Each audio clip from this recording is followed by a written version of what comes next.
Hi guys. Tonight we're standing at the edge of a continent that seems almost too large to comprehend. The air feels wide and open.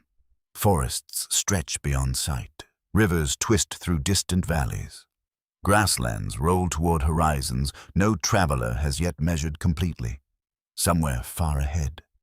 Mountain ranges wait beneath clouds that few Americans have ever seen. So, before you get comfortable, take a moment to like the video and subscribe, but only if you genuinely enjoy what I do here. And while you settle in for tonight's journey, feel free to share your location and local time in the comments.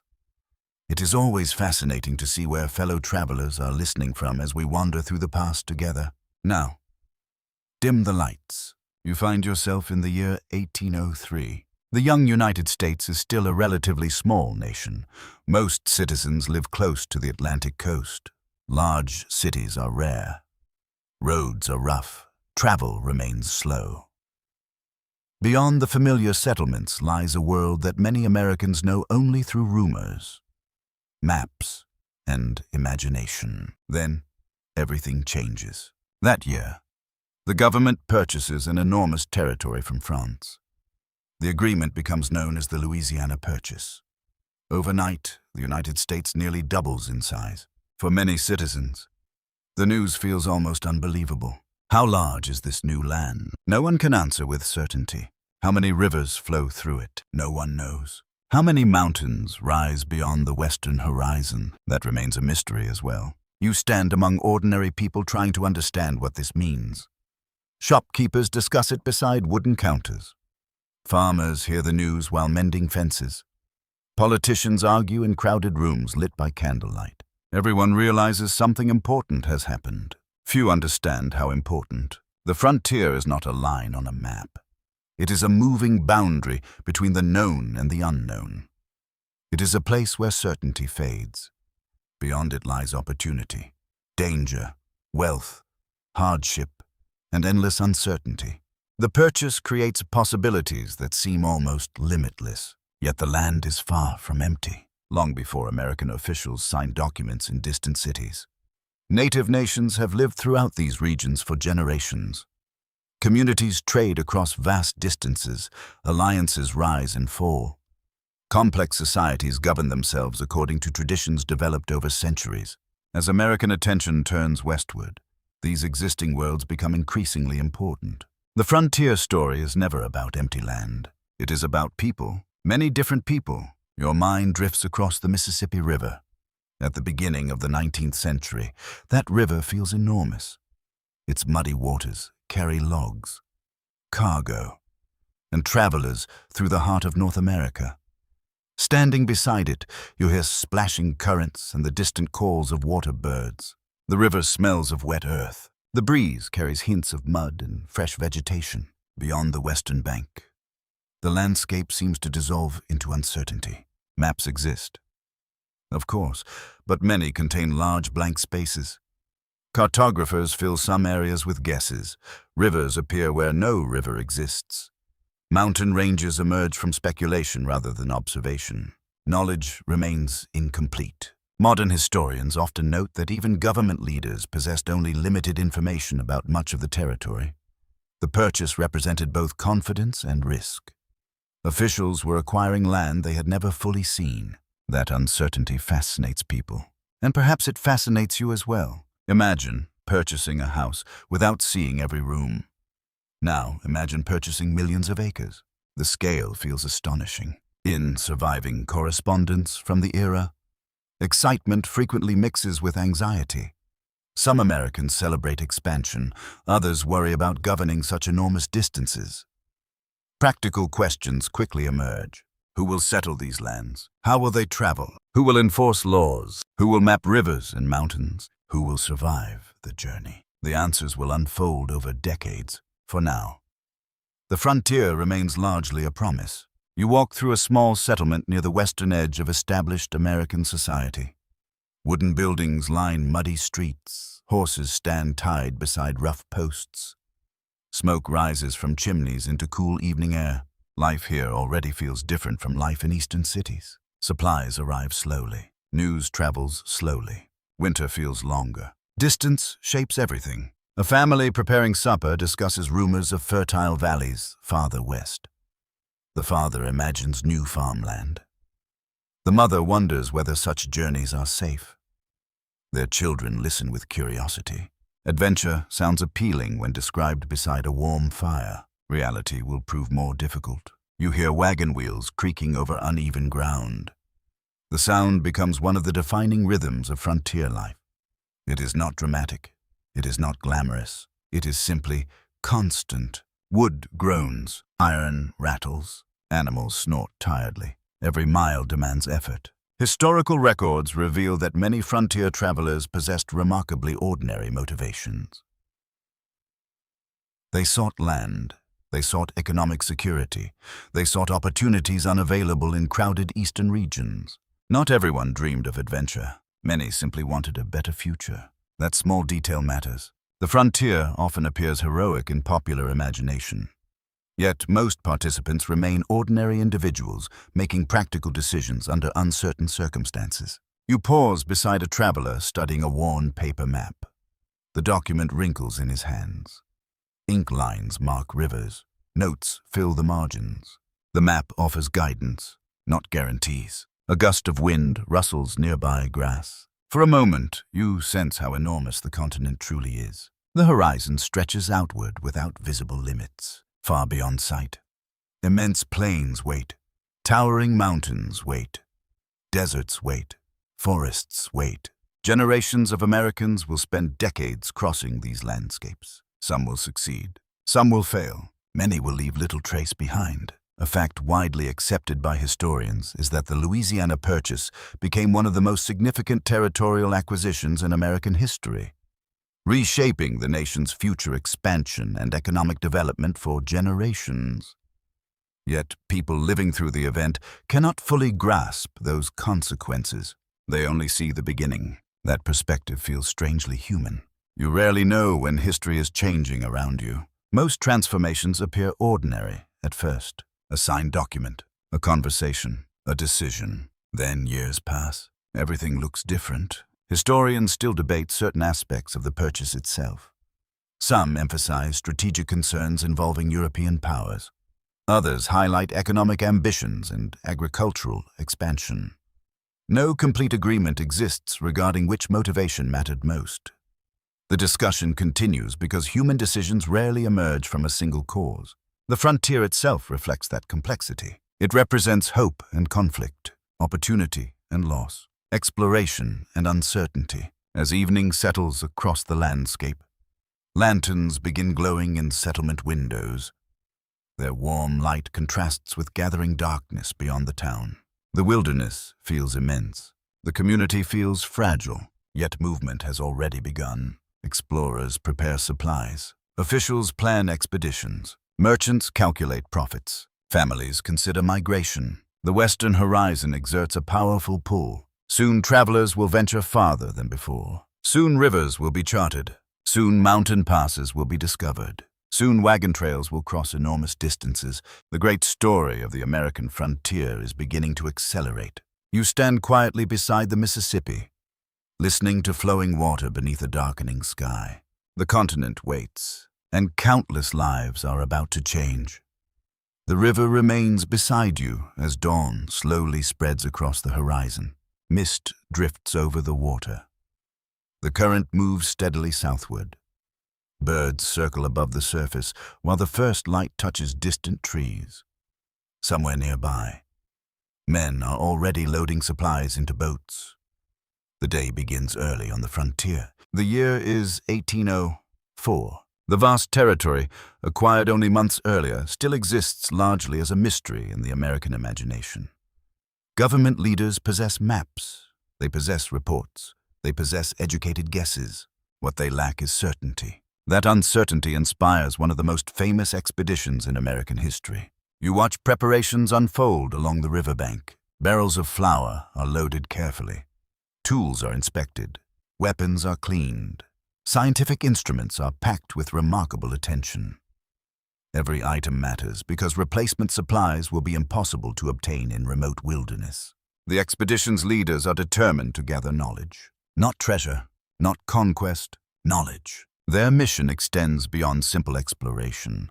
They must study rivers, record plants, observe animals, map landscapes, and establish diplomatic relationships with native nations encountered along the journey. The task feels enormous, even standing here, knowing the outcome. You can appreciate the uncertainty facing these travelers. They are preparing to leave familiar maps behind. The boats push away from shore. Water splashes softly against wooden hulls. Oars dip into the river. Ropes are coiled neatly. The expedition begins moving upstream into a continent that remains largely unknown to most Americans. The journey immediately proves difficult. Rivers rarely cooperate. Currents resist progress. Sandbars appear unexpectedly. Weather shifts without warning. Insects swarm during warmer months. Equipment requires constant maintenance. Adventure often looks less romantic up close. Your mind drifts alongside the travelers as weeks become months. The landscape changes gradually. Forests open into broader grasslands. Riverbanks widen. Settlements become increasingly rare. Signs of Eastern civilization begin disappearing behind them. The silence grows deeper at night. Campfires flicker beneath immense skies. Sparks rise into darkness, while distant animal sounds echo across open country. The smell of wood smoke clings to clothing and blankets. These small camps become temporary worlds. Meals are prepared. Notes are written. Observations are recorded. Exhausted men rest beside fading embers. One intimate detail appears repeatedly in surviving records. Clothing wears out quickly. Boots require repairs. Supplies must be rationed carefully. Exploration often depends upon mundane tasks performed consistently day after day. The heroic moments receive attention. The routine moments make survival possible. You walk beside the camp during one cool evening. Damp wool blankets dry near the fire. Cooking pots hang above glowing coals. Nearby, journals wait to receive another day's observations. The scene feels peaceful, only briefly. Tomorrow, the work begins again. Historical evidence shows that the expedition documented hundreds of plant and animal species unfamiliar to Eastern Americans. Modern scholars continue studying the records because they provide valuable descriptions of environments before later settlement transformed them. The travelers themselves probably do not think in those terms. They are focused on immediate challenges: food, weather, navigation, health, distance, always distance. For a moment, it feels as though the continent stretches endlessly ahead. Every bend in the river reveals another bend. Every horizon conceals another horizon. Progress comes slowly, yet it comes. The expedition depends heavily upon assistance from native communities encountered along the route. This reality sometimes disappears in simplified versions of frontier history. In truth, local knowledge proves invaluable. Guidance matters. Translation matters. Relationships matter. Without such assistance, survival would become far more difficult. As you continue westward, villages appear along riverbanks. Trade goods change hands. Information is exchanged. Diplomacy becomes an essential skill. The frontier is not empty wilderness. It is a network of human societies. That fact becomes clearer with every mile. One evening, cold air settles across the camp. The temperature drops noticeably after sunset. Men wrap themselves in blankets and stare into the flames. Their faces glow orange against surrounding darkness. Someone tells a story. Someone else laughs quietly.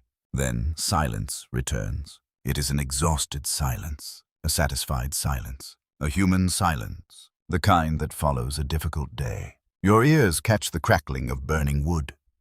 The sound blends with flowing water and distant wind. Small moments like this rarely dominate history books. Yet, they formed much of daily frontier experience. Most lives unfold through ordinary evenings, not extraordinary events. Weeks become months. The expedition pushes farther into unfamiliar territory. Great plains begin revealing their scale. Herds of animals move across distant grasslands. Weather systems roll across open skies with startling speed. The environment feels alive, immense and alive. According to research discussed by scholars at institutions such as Harvard University and Stanford University, The journals produced during this journey became foundational sources for understanding Western geography, ecology, and indigenous societies during the early 19th century. Their observations helped shape future exploration and settlement. Yet the travelers themselves remain uncertain about what lies ahead. Mountains eventually appear. At first, they seem distant. Then they grow larger, and larger still. Crossing them proves far more difficult than many anticipated. The terrain changes everything. Steep slopes replace river travel. Progress slows dramatically. Animals struggle. Supplies diminish. Hunger becomes a frequent companion. The physical challenge is relentless. Cold winds sweep through high elevations. Snow lingers where lower regions enjoy warmer temperatures. Frozen fingers fumble with equipment during early mornings. The mountains demand respect. You sense morale rising and falling with circumstances. Success creates optimism. Hardship creates frustration. Such emotional shifts appear repeatedly throughout frontier history. People remain resilient, but they remain human. A widely accepted historical fact is that the expedition eventually reached the Pacific coast and returned successfully, providing the United States with an unprecedented body of information about Western lands and routes. The achievement became a landmark moment in American exploration. Yet, not every aspect remains fully understood. Historians continue debating how much practical influence the expedition immediately exerted upon migration patterns. Some scholars emphasize its symbolic importance. Others argue that economic forces played a larger role in encouraging later settlement. The discussion remains active because historical change rarely follows a single path. As you sit beside another evening fire, watching shadows dance across rough canvas and weathered faces, those future debates feel very far away. Only the present matters here. The next river, the next ridge, the next day's travel. The frontier is slowly becoming known. Maps are improving. Knowledge is expanding. The blank spaces are shrinking, but vast mysteries remain. Ahead lie trappers, traders, settlers, soldiers, and countless others who will follow these newly recorded routes into the heart of the continent. The wilderness still dominates the horizon. Yet pathways are beginning to emerge, and once pathways appear, more travelers inevitably follow. The pathways left behind by explorers do not remain empty for long. Footprints fade, campfires cool, river currents erase signs of passing boats. Yet information travels eastward. Maps circulate, reports spread through towns and cities. Stories move from one conversation to another, and stories possess remarkable power. A merchant hears of valuable animal pelts in distant valleys. A young laborer hears of opportunity beyond crowded settlements. An experienced hunter imagines rivers untouched by competition. The frontier begins attracting a different kind of traveler.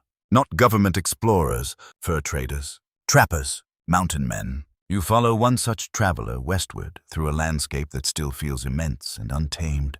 His possessions are surprisingly few. A rifle, traps, a knife, basic tools, extra clothing, a horse, if fortune allows. Much of frontier survival depends upon mobility. The less you carry, the farther you can travel. The farther you travel, the greater your opportunities, at least in theory. Reality proves harder. The fur trade becomes one of the earliest frontier industries capable of drawing large numbers of Americans deep into the interior. Demand for animal pelts remains strong in eastern cities and European markets. Fashion drives commerce. Commerce drives exploration. Beaver pelts become especially valuable. An elegant hat, worn in a distant city, may begin its journey beside an isolated western stream. The connection feels almost strange. A quiet animal living near a mountain river influences economic decisions thousands of miles away. History often works that way. You travel beside traders, moving through forests scented with pine and damp earth. Horses carry bundles of supplies along narrow paths. Leather creaks with every step. The smell of smoke lingers from recent campfires. The wilderness dominates daily life. Weather dictates schedules. Terrain determines routes. Nature establishes the rules. Many mountain men spend months away from permanent settlements. Some remain isolated for entire seasons. Their lives require extraordinary adaptability. A river floods unexpectedly. Plans change. An early snowstorm arrives. Plans change again. Food sources disappear once more. Plans change. Flexibility becomes a survival skill. Your mind drifts toward a remote campsite tucked beside a cold stream. Evening shadows stretch across the valley. A small fire burns between rough stones. Nearby, animal hides hang drying in the breeze. The camp feels temporary. Most frontier camps are. Tomorrow, the traveler may move onward, or perhaps next week. Nothing feels permanent. One intimate detail appears repeatedly in surviving accounts from trappers and traders. Clothing often becomes patched beyond recognition. Jackets receive repairs from scraps of leather. Boots are mended repeatedly.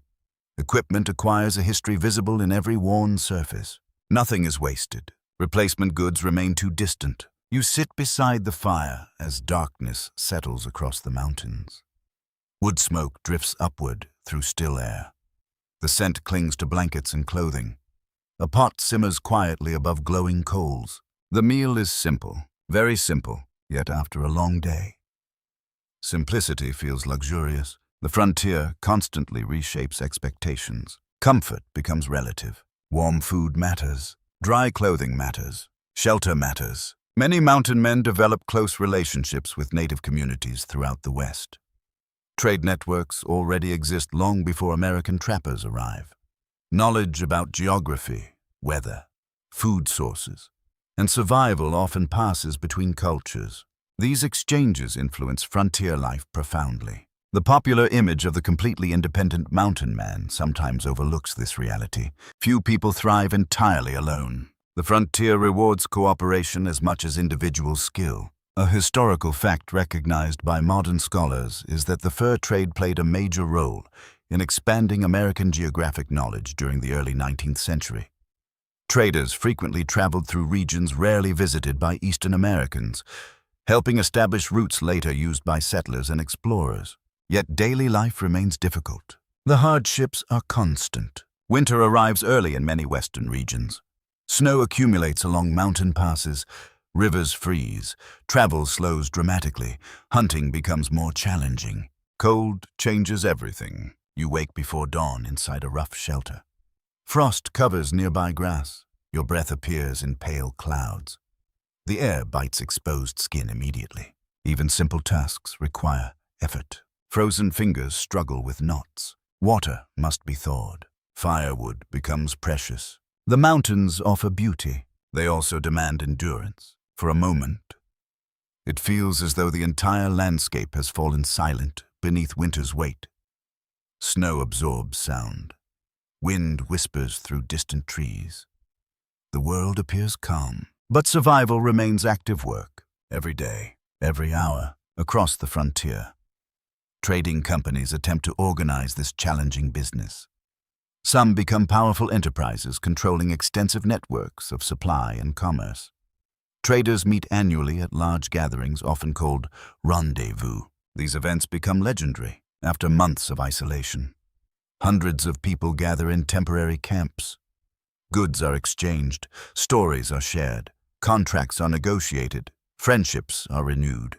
The atmosphere feels almost festive. Horse bells ring, voices fill the air. Campfires multiply across open ground. For a brief period, the wilderness hosts a bustling community. Then it disappears again. The people scatter across vast distances. Silence returns. Historical records suggest that these gatherings served important economic functions while also providing rare opportunities for social interaction. Frontier isolation could be intense.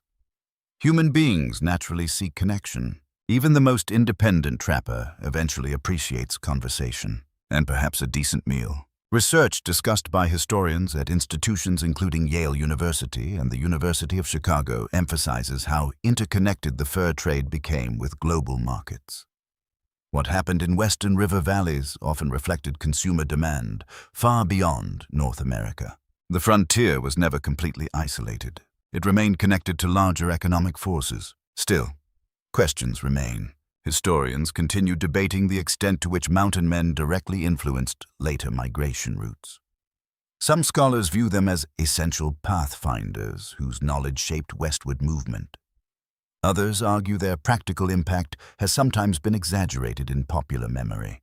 The debate persists because frontier history contains many layers. Legend and reality often intertwine. As evening returns, you find yourself overlooking a broad valley beneath fading sunlight. Rivers gleam in the distance. Forests darken gradually. Snow lingers on far mountain peaks.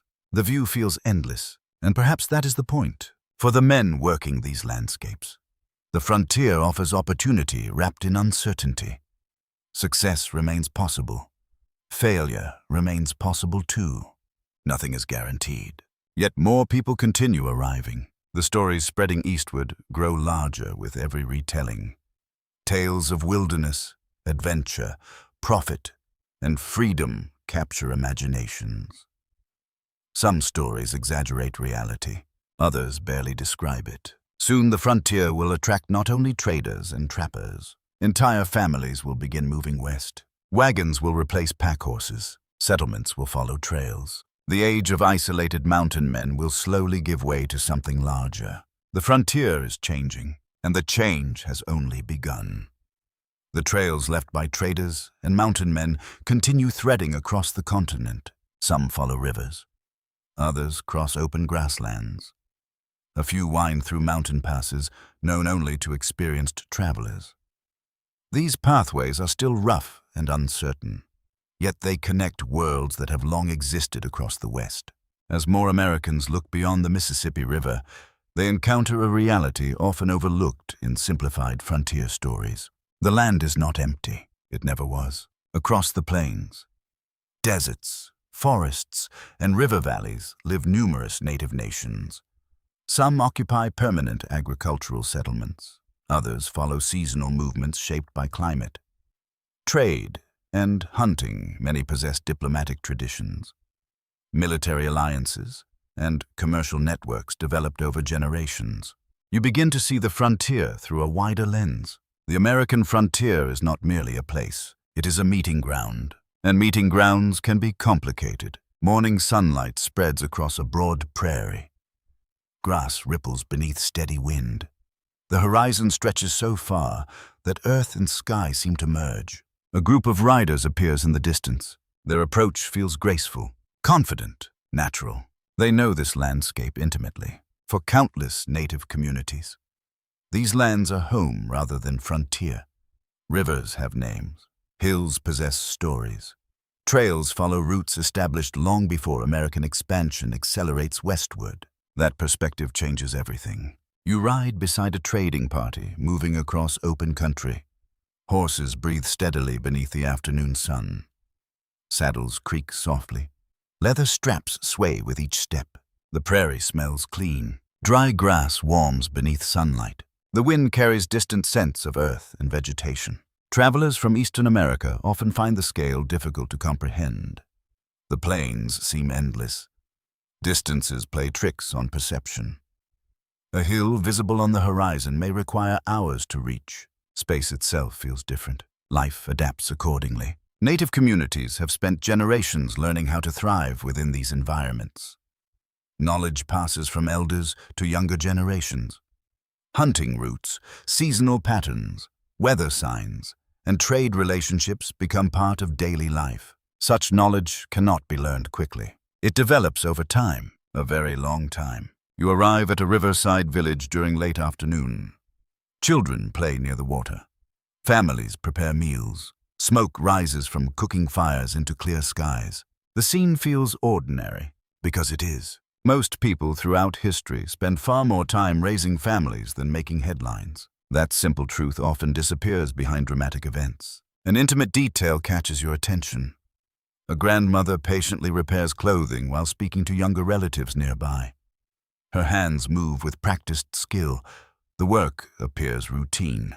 Yet routines sustain communities. History depends upon countless ordinary acts repeated daily. As American traders and officials move deeper into Western regions, Relationships with native nations become increasingly important.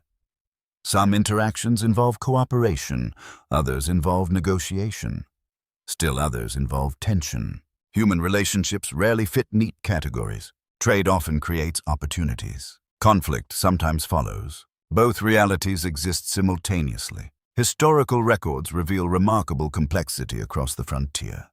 Different nations pursue different strategies. Some seek alliances, some prioritize commerce.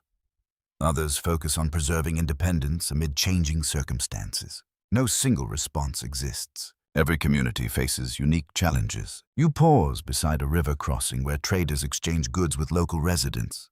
Blankets, tools, food, horses, and information all possess value.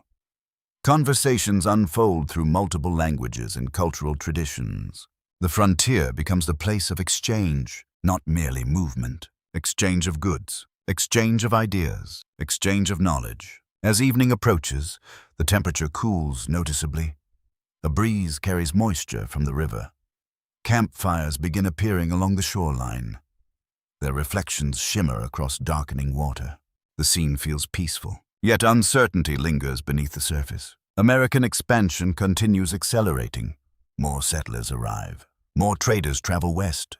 Government officials increasingly discuss future plans for Western territories. Each development alters existing relationships, gradually, sometimes subtly, sometimes dramatically. A historical fact recognized by modern historians is that native nations remained powerful political and military forces across much of the continent during the early 19th century.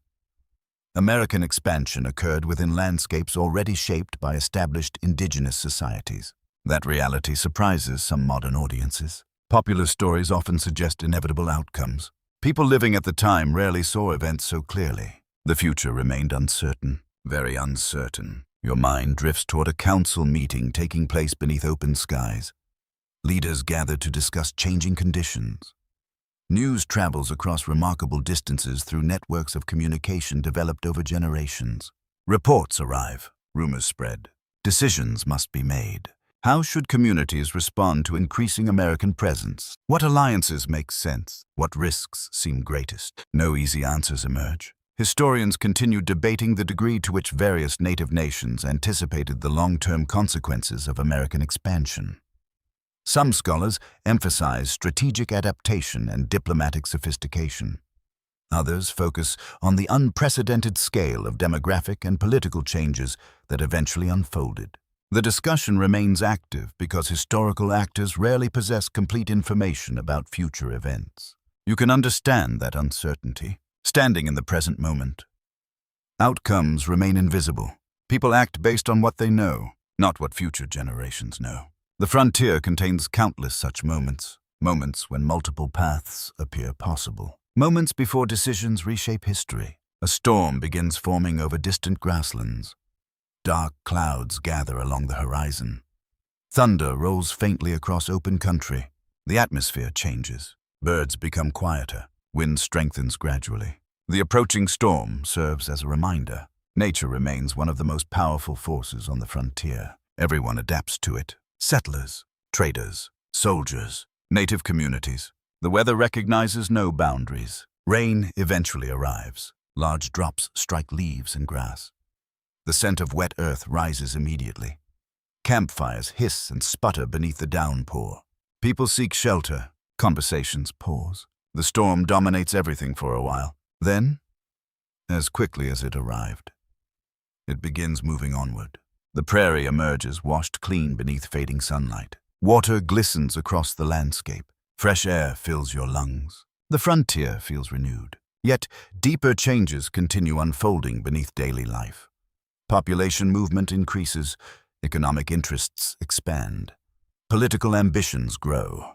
The West is becoming more connected to the rest of the nation, and that connection will bring opportunity, transformation, and conflict. For now, however, evening settles gently across the plains. Campfires glow in the distance. Horse breath drifts into cool air. The river continues its steady journey beneath gathering stars. Around you, communities endure, adapt, negotiate, and plan for futures they cannot fully predict. Soon military forts will appear more frequently. Government influence will expand. Settlement will increase. The balance of power across the frontier will begin shifting. But tonight, the vast western landscape still belongs to many different worlds existing side by side beneath the same enormous sky. The storm has passed. Morning arrives clear and bright across the frontier. Rainwater still clings to tall grass. Small puddles reflect the pale colors of dawn. Birds resume their songs as though nothing unusual happened during the night. Yet the frontier itself continues changing. More travelers move west each year. More traders cross distant territories. More government officials discuss how to project authority into regions separated from eastern cities by thousands of miles. Distance remains a challenge, a very large challenge. Messages travel slowly. Supplies move slowly. News often arrives weeks or months after important events occur. In such a world, maintaining control over remote territories requires something tangible, something permanent. That something becomes the frontier fort. You approach one of these isolated outposts during an afternoon journey. At first, it appears as a small shape against the horizon. Gradually, details emerge. Wooden walls, guarded towers, storage buildings, animal pens, thin columns of smoke rising into the sky. The fort stands alone amid an immense landscape. Its presence feels reassuring and vulnerable. Frontier forts serve many purposes. They provide military protection. They support trade. They store supplies. They function as communication centers, linking distant regions with the rest of the nation. Sometimes they become the only substantial structure visible for hundreds of miles. Imagine seeing such a place after weeks of travel. The sight alone would lift spirits. You hear wagon wheels rattling toward the gate. Horses snort tiredly. Leather harnesses creak. Travelers arriving from distant journeys look dusty, exhausted, and relieved. A fort means shelter. A fort means information. A fort means company. All three are valuable. The gate opens slowly. Inside, life follows a steady rhythm. Soldiers repair equipment. Blacksmiths work beside glowing forges. Teamsters unload cargo. Clerks record inventories. Cooks prepare meals in smoky kitchens. Most frontier military service involves routine labor, not dramatic battles. That reality surprises many people. Your nose catches the smell of wood smoke mixed with horse manure and fresh-cut timber.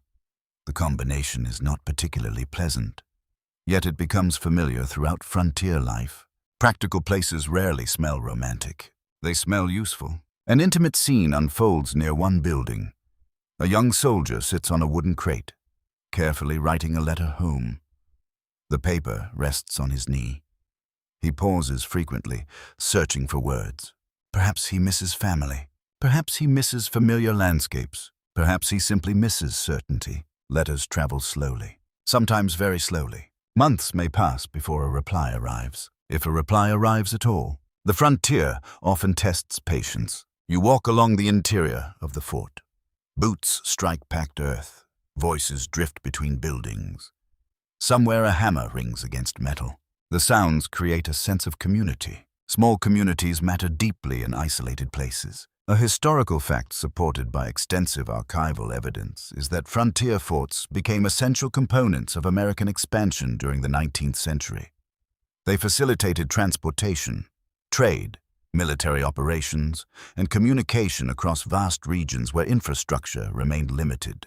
Yet their role was often more complicated than later memory suggests. Not every fort existed primarily for warfare. Many functioned as logistical centers. Others became important trading locations. Some evolved into towns. The frontier rarely follows simple patterns. A wagon train arrives before sunset. Families climb stiffly from their seats after long hours on rough roads. Children stretch aching legs. Adults inspect animals and equipment. Faces reveal exhaustion, but also determination. You notice one woman brushing dust from a child's jacket. The gesture feels ordinary and deeply human across every era. Parents perform small acts of care regardless of circumstances. History often lives inside such moments. The great movements of nations depend upon individual families making daily decisions. As darkness approaches, lanterns begin glowing throughout the fort. Their warm light spills from windows and doorways. Shadows lengthen across the courtyard. The atmosphere changes. Daytime activity gives way to evening conversation. Travelers exchange news. Soldiers share stories. Merchants discuss prices and routes. Information becomes a kind of currency, sometimes more valuable than money. One traveler reports favorable conditions along a nearby trail. Another warns about flooding farther west. A trader describes recent encounters with native communities. Someone mentions political developments in distant cities. The frontier remains connected through people. People carry information. Information shapes decisions. You sit near a fire while supper is prepared. The meal is simple. Salted meat, bread, perhaps beans or stew if supplies allow. Nobody complains much. Hunger improves appreciation. The fire crackles softly. Wood smoke drifts upward. Nearby, tired horses settle for the night. The scene feels calm, yet uncertainty remains constant. Forts occupy regions where different interests intersect. Settlers seek land. Traders seek profit. Military leaders seek security. Native nations seek to protect communities, territories, and traditions. These goals do not always align. Tensions sometimes emerge. Negotiations become necessary. Relationships shift over time. Historians continue debating how frontier forts influenced interactions between the United States and native nations. Some scholars emphasize their role in facilitating communication and trade. Others focus on their function as instruments of expanding federal authority. Both interpretations contain elements of truth, reflecting the complexity of frontier history. Complexity rarely produces simple stories. Reality tends to resist simplification. Cold air settles across the fort after sunset. A breeze rattles wooden walls gently. Guards begin their evening rounds. Boots crunch across gravel and packed earth. The night feels vast beyond the fort's perimeter. Darkness stretches toward distant horizons, inside the walls.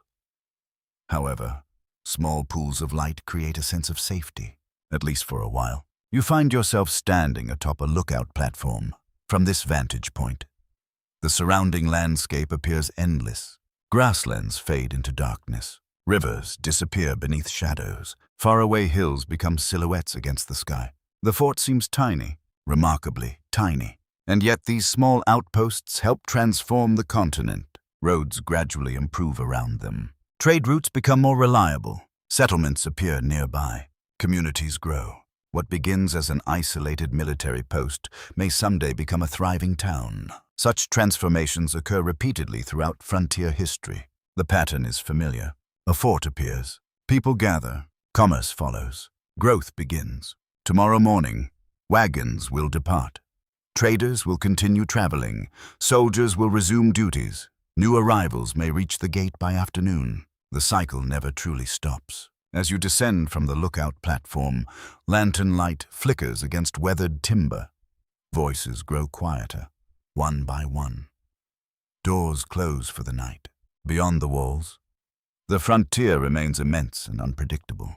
But pathways are multiplying, connections are strengthening, and soon, entire families will begin committing themselves to journeys that seem almost unimaginable in scale. The age of large wagon migrations is approaching. The roads west are beginning to fill.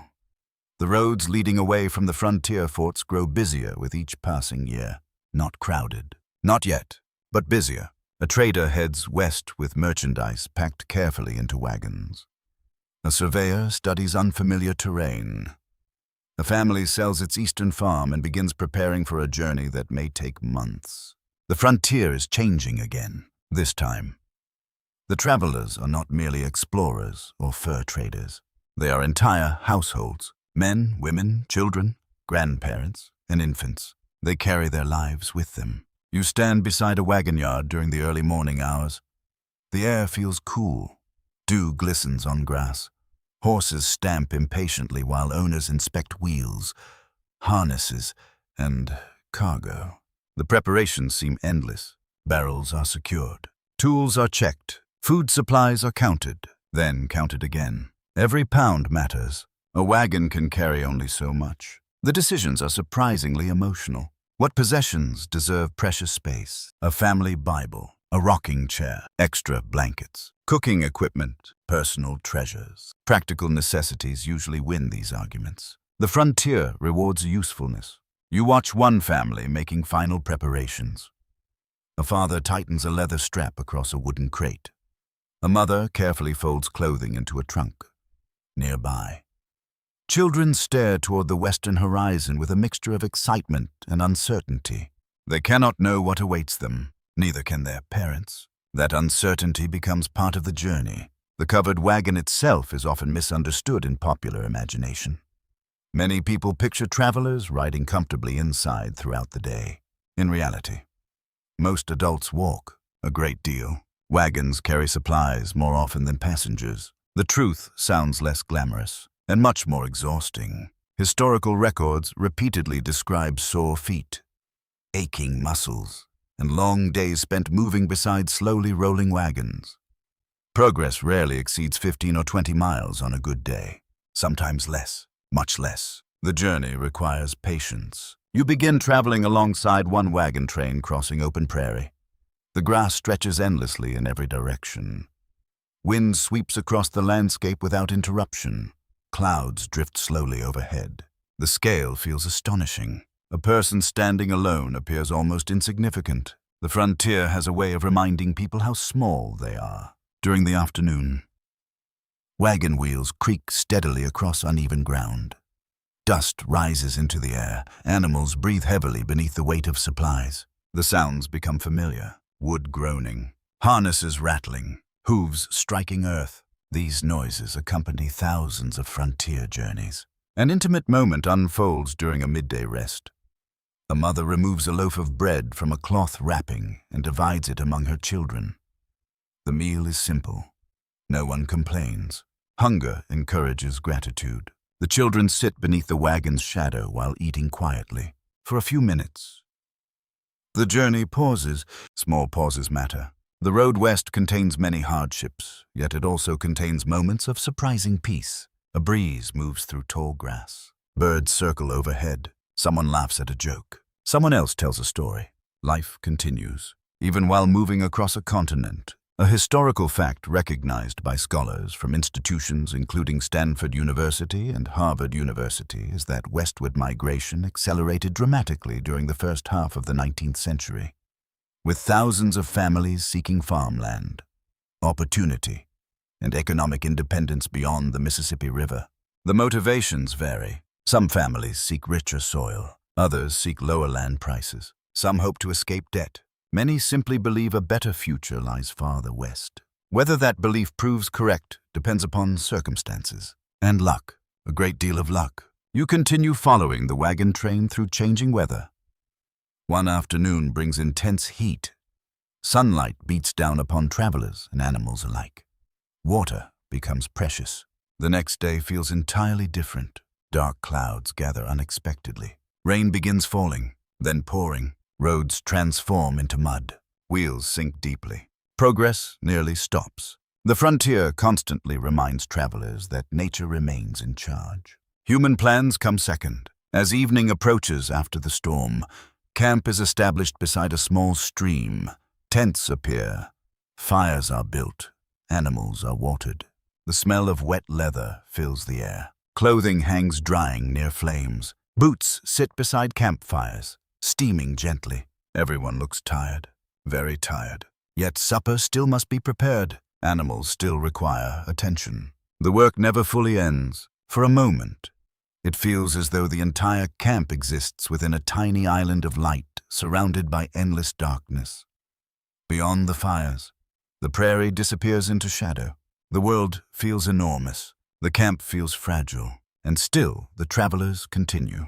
That determination becomes one of the defining qualities of frontier migration. Not because settlers are fearless. Most are not. Many worry constantly. They worry about weather. They worry about illness. They worry about supplies. They worry about what awaits at journey's end. Courage often means continuing despite those concerns, not lacking them, Historical evidence shows that disease frequently posed a greater threat to wagon travelers than dramatic accidents or conflicts. Poor sanitation, contaminated water, and crowded conditions sometimes cause serious illness along major migration routes.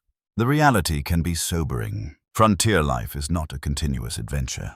It is a test of endurance, physical endurance, emotional endurance, mental endurance. You watch a father sitting quietly beside the evening fire after his family has fallen asleep. Flames flicker across his face. His expression appears thoughtful. Perhaps he wonders whether he made the right decision.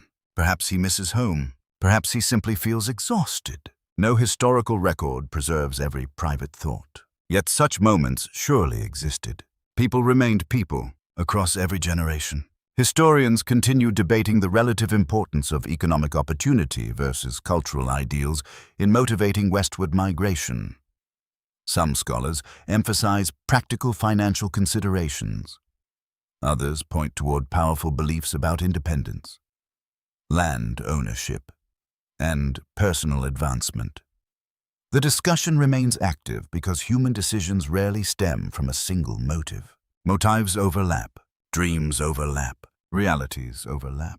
The frontier contains all of them. Morning eventually returns. Campfires are rekindled.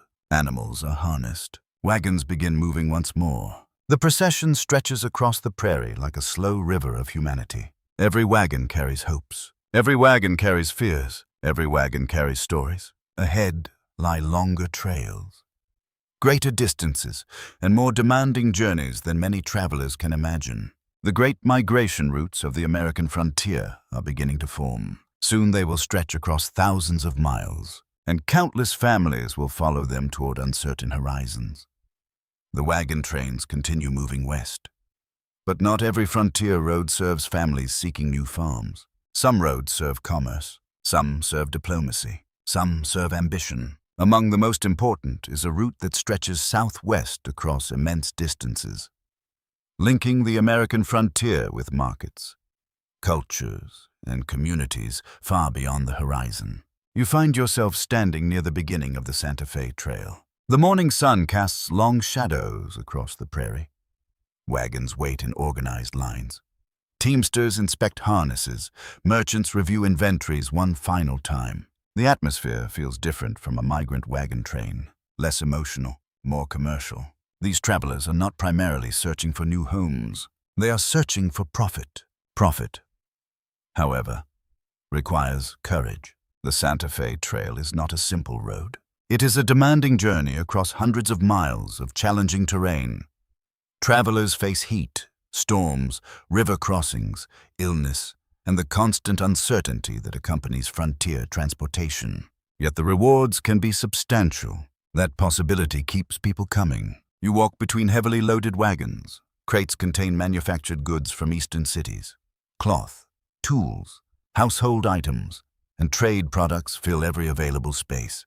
The cargo represents opportunity, if it arrives safely. Nothing on the frontier is guaranteed. A driver climbs onto his wagon seat and adjusts his hat against the bright sunlight. Nearby, another man checks the condition of several oxen. The animals deserve careful attention. Without them, the journey stops. Frontier commerce depends as much upon animal strength as human effort. The wagons begin moving, slowly at first, then steadily. Wooden wheels roll across grasslands stretching toward distant horizons. The trail unfolds ahead, long, dusty, uncertain. You travel alongside the caravan as days pass. The prairie seems endless beneath a vast sky. Wind moves continuously through tall grass. Clouds drift overhead like ships crossing an ocean. The comparison feels appropriate. Many travelers describe the plains as a sea of grass. The resemblance is striking. Waves of vegetation ripple beneath the breeze. The horizon appears boundless. Direction itself becomes difficult to judge. An intimate scene emerges during an afternoon stop. A young teamster carefully brushes dust from his exhausted animals before allowing them to rest. The gesture requires extra effort after a long day, yet he performs it anyway. The frontier depends upon such quiet acts of responsibility. Success often emerges from attention to small details. The animals drink, the men eat. Then everyone prepares for another day. As the journey continues, environmental challenges multiply. Summer heat settles heavily across the landscape. Water sources become critically important. Travelers constantly calculate distances between rivers and streams. The calculations matter. Mistakes can prove costly, very costly. The smell of sun-baked earth fills the air. Sweat darkens clothing. Dust settles across faces, equipment, and supplies. Nothing stays clean for long. The frontier rarely allows that luxury. A historical fact supported by extensive archival records is that the Santa Fe Trail became one of the most significant commercial routes in North America during the 19th century, facilitating trade between the United States and regions that would later become part of the American Southwest. Commerce transforms landscapes where trade flows. Information follows where information flows. Communities grow. The trail becomes more than a road. It becomes a connection. You reach a river crossing late one afternoon. The water moves swiftly beneath sunlight. Travelers gather along the bank, studying conditions carefully. Crossings demand patience and caution. Wagons enter the water one at a time. Animals strain against the current. Wheels disappear beneath muddy water before re-emerging on the opposite shore. Everyone watches closely. A single mistake could damage supplies or equipment. The crossing succeeds. Relief spreads through the caravan. Small victories feel meaningful on the frontier, because every successful day increases the chances of completing the journey. Evening arrives. Camp is established beside a shallow creek. The atmosphere changes immediately. Business concerns fade for a few hours. Human concerns remain. Campfires appear across the grassland. Their glow creates islands of warmth within the gathering darkness. Supper is prepared. Stories are exchanged. Laughter occasionally drifts through the air. The sound feels comforting, especially after a difficult day. For a moment, it feels as though the prairie itself is listening. The wind softens. The sky fills with stars. The immense landscape seems almost peaceful. Almost. Because danger never disappears completely. Storms remain possible. Accidents remain possible. Illness remains possible. The frontier always preserves uncertainty. You sit beside one fire and watch sparks rise into the night sky. A merchant describes markets waiting hundreds of miles ahead. Another traveler shares stories from previous journeys. Some tales are accurate. Some grow larger with each retelling. That is human nature. Frontier stories often expand during long evenings. Historical records reveal that the Santa Fe Trail connected diverse populations, including American traders, Mexican merchants, native communities, military personnel, and countless others whose lives intersected through commerce. The trail served as a meeting point for different cultures and economic systems. That diversity shapes every journey. No traveler moves through an empty world. Interactions occur constantly. Goods change hands. Ideas change hands. News changes hands. The frontier is a place of movement, not isolation. A cool night breeze develops after midnight. Campfires burn lower.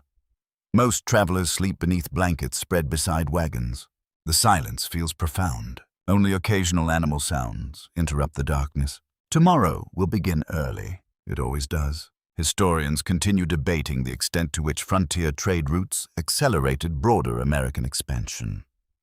Some scholars emphasize economic incentives created by commercial success. Others argue that political and demographic forces played larger roles. The discussion remains open because frontier growth resulted from many interconnected influences, rarely just one, rarely simple. The dawn eventually returns. The caravan prepares once more. Animals are harnessed. Fires are extinguished. Wagons begin rolling westward. The cycle repeats, day after day, mile after mile. The Santa Fe Trail proves that the frontier is becoming increasingly connected. Trade routes now cross regions once considered unimaginably distant. Commerce is shrinking the continent, at least in practical terms. Yet even greater transformations are approaching, farther north and west. Entire territories are becoming objects of national ambition. Political questions grow more urgent. Borders remain contested. New opportunities attract increasing attention. The frontier is no longer merely expanding. It is accelerating. And soon that acceleration will carry Americans into the turbulent world of Texas and the southwestern borderlands.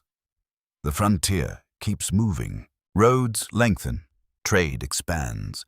Settlements appear in places that only a few years earlier seemed impossibly distant. Yet as American migration accelerates, another reality becomes increasingly important. Borders matter, or perhaps more accurately, people begin arguing about where borders should be. You travel southward towards Texas during the early decades of the 19th century. The landscape changes gradually. Rolling grasslands stretch beneath wide skies. Rivers cut through fertile valleys. Small settlements dot the countryside. The region feels full of possibility. It also feels uncertain. Different governments claim authority. Different communities possess different loyalties. Different visions of the future compete for influence. The frontier is becoming political, very political. You arrive at a settlement during a warm evening. Wooden homes stand beside dusty roads. Livestock graze nearby. Smoke rises from cooking fires. Life appears ordinary. Yet conversations reveal deeper tensions. People discuss laws, land ownership, taxes, government authority. Questions that seem distant in large cities feel immediate here. The future of entire regions may depend upon their answers. An intimate scene unfolds outside a small cabin. A family gathers around a simple supper. The food is modest, the conversation is not. Adults discuss rumors traveling across the frontier. Children listen quietly, trying to understand events larger than themselves.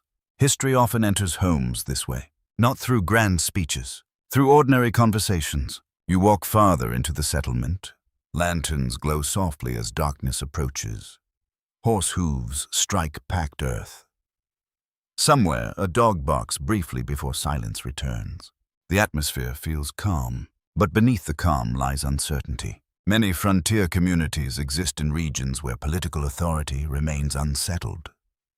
Residents must constantly adapt to changing circumstances. Laws may change, officials may change, alliances may change. Stability cannot be assumed. The frontier rarely provides that luxury. During the 1820s and 1830s, increasing numbers of American settlers move into Texas.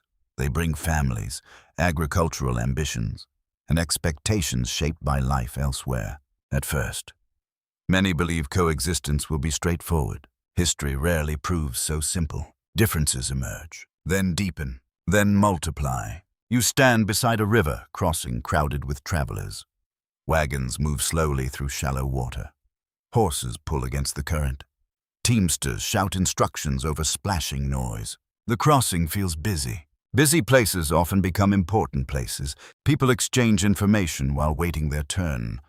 News spreads quickly. Rumors spread even faster. Everyone wants to know what comes next. No one possesses complete answers. A historical fact accepted by mainstream historians is that tensions between settlers in Texas and the Mexican government increased throughout the 1830s, eventually contributing to armed conflict and the creation of an independent Texas republic. The process unfolds gradually. Then, suddenly, many historical changes follow that pattern. Small disagreements accumulate. Pressure builds. Eventually, events accelerate. You move through communities shaped by this uncertainty.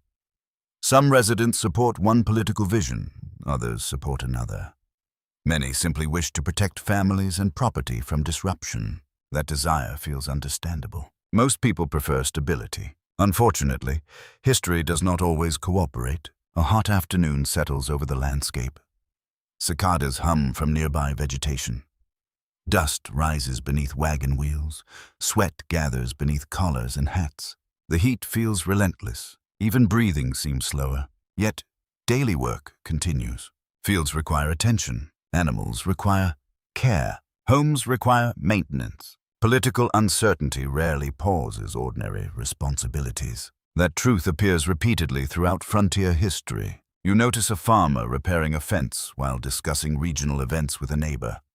His hands never stop working. The conversation continues. The fence continues. Life continues, even during periods of profound change. For a moment, it feels as though two different worlds exist simultaneously.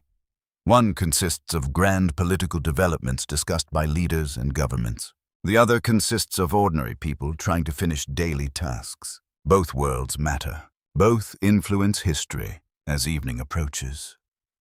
Thunderclouds gather across the horizon. Their dark shapes contrast sharply against fading sunlight. The air grows heavy and still. The approaching storm mirrors the political atmosphere. Tension accumulates. Everyone senses it. No one knows exactly when conditions will change. Then the rain arrives. Large drops strike rooftops and dusty roads. The scent of wet earth rises immediately. Water rushes through shallow channels beside buildings. The storm dominates everything. For a while. Eventually it passes. Most storms do. The political ones tend to linger longer. Historical records reveal that frontier conflicts often involved far more complexity than simple stories suggest. Different communities pursued different goals. Economic interests intersected with political concerns. Personal relationships sometimes crossed cultural and national boundaries. Reality remains complicated, even when later generations simplify it. Research discussed by historians at institutions including Princeton University and Columbia University emphasizes the importance of understanding Texas within broader continental developments. Migration, commerce, diplomacy, and geography all contributed to events unfolding across the region. No single explanation captures everything. History rarely offers such convenience. You continue traveling through the Borderlands as years pass. Roads improve gradually, population increases, settlements expand. The frontier feels more crowded than before. Not crowded by modern standards, but noticeably busier. People are arriving. More arrive every year. That trend will continue as darkness settles once again. Campfires appear across the countryside. Their light flickers against wet ground left by the afternoon rain. The air smells fresh and cool. Travelers gather around the flames. Stories circulate. Opinions circulate. Predictions circulate. Human beings naturally speculate about the future. Especially during uncertain times, historians still debate the relative importance of various causes behind political developments in Texas and the surrounding frontier. Some emphasize constitutional disputes and governance issues. Others focus on economic interests, migration patterns, and demographic changes. The discussion remains active because major historical transformations rarely emerge from a single cause. Many forces operate at once, visible and invisible, large and small. Together they shape events. The frontier is teaching that lesson repeatedly. Nothing exists in isolation. Trade influences migration. Migration influences politics. Politics influences settlement. Settlement influences everything else. By the time dawn returns, another realization becomes clear. The frontier is no longer simply a distant edge of civilization. It is becoming a central arena in the nation's future. And farther north, another great migration route is beginning to capture the imagination of thousands. Families are preparing wagons. Supplies are being gathered. Maps are being studied. The long road to Oregon is calling, and soon enormous wagon trains will answer. The stories arrive first. They drift eastward through conversations, newspaper reports, letters, and traveler accounts. Some describe fertile valleys beyond distant mountains. Others speak of abundant timber, rich farmland, and mild climates. Not every story is accurate. Most contain at least a little truth. Together, they create something powerful, a destination. The name Oregon begins capturing imaginations across the United States. Families sitting beside evening fires discuss it. Farmers struggling with expensive land hear about it. Young couples starting new lives dream about it. The frontier is calling once again. This time, the journey will be one of the longest and most demanding migrations in American history. You stand beside a wagon train preparing to depart. The scene feels familiar and larger than before. Dozens of wagons stretch across open ground. Oxen graze nearby. Supplies are stacked carefully. Children run between campsites while adults complete final preparations. Excitement fills the air. So does anxiety. Everyone understands one important fact. Once the journey begins, turning back becomes difficult, very difficult. The Oregon Trail extends for thousands of miles. Travelers will cross rivers, plains, mountains, and deserts. They will endure heat, cold, storms, dust, illness, exhaustion, and uncertainty. Yet they continue coming. Hope remains a powerful force. Morning sunlight spreads across the camp. Dew sparkles on grass. The smell of coffee drifts from cooking fires. Wagon wheels stand ready for another day. Soon they will begin rolling west. You watch a young family preparing breakfast before departure. The parents speak quietly while organizing supplies. Their children seem more interested in the adventure than the risks. Children often are. The adults understand more. They know the road ahead contains dangers. They simply believe the destination justifies them. An intimate moment unfolds as a mother carefully places a small keepsake inside a wooden chest. It occupies precious space among practical supplies, yet she brings it anyway. Human beings rarely travel with necessities alone. Memories matter too. The wagon train finally departs. Slowly, always slowly. The procession stretches across the prairie like a moving village. Animals pull steadily. Drivers walk beside wagons. Dust rises beneath countless wheels. The sound becomes constant. Wood creaking, harnesses rattling, voices calling instructions. The rhythm of migration fills the air. Days blend together. The plains seem endless. Grasslands stretch toward distant horizons beneath enormous skies. Clouds cast moving shadows across the landscape. Wind sweeps through vegetation without obstruction. The scale remains astonishing, even after weeks of travel. For a moment, it feels as though the earth itself has become larger. Distances refuse to shrink. Every horizon reveals another horizon beyond it. The journey demands patience, more patience than many travelers anticipated. A historical fact supported by extensive archival evidence is that hundreds of thousands of migrants eventually traveled portions of the Oregon Trail during the 19th century, making it one of the most significant overland migration routes in American history. Yet, statistics cannot fully capture the experience. The reality is personal, very personal. Every wagon contains individual hopes. Every wagon contains individual worries. One afternoon brings intense heat. The sun hangs high above the prairie. Dust coats clothing, faces, and equipment. Water becomes precious. Travelers monitor supplies carefully. Animals suffer too. The frontier often reminds people that survival depends upon preparation. And preparation is never perfect. A river crossing interrupts the routine. The water appears calm from a distance. Closer inspection reveals challenges. Currents move faster than expected. Mud lines portions of the riverbank. Travelers gather to discuss options. Crossings always attract attention. Mistakes can be expensive. The wagons enter cautiously. Animals strain against the water. Wheels disappear beneath muddy currents. Passengers watch nervously. For a few tense minutes, everyone focuses on the crossing. Then, success.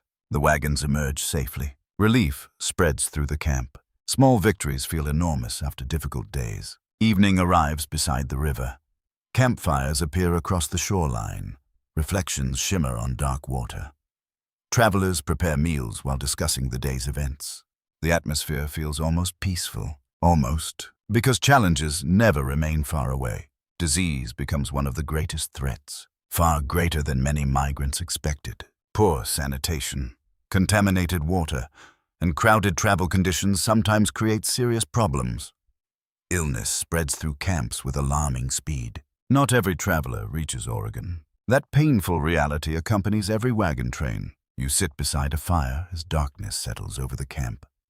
Wood smoke drifts through cool air.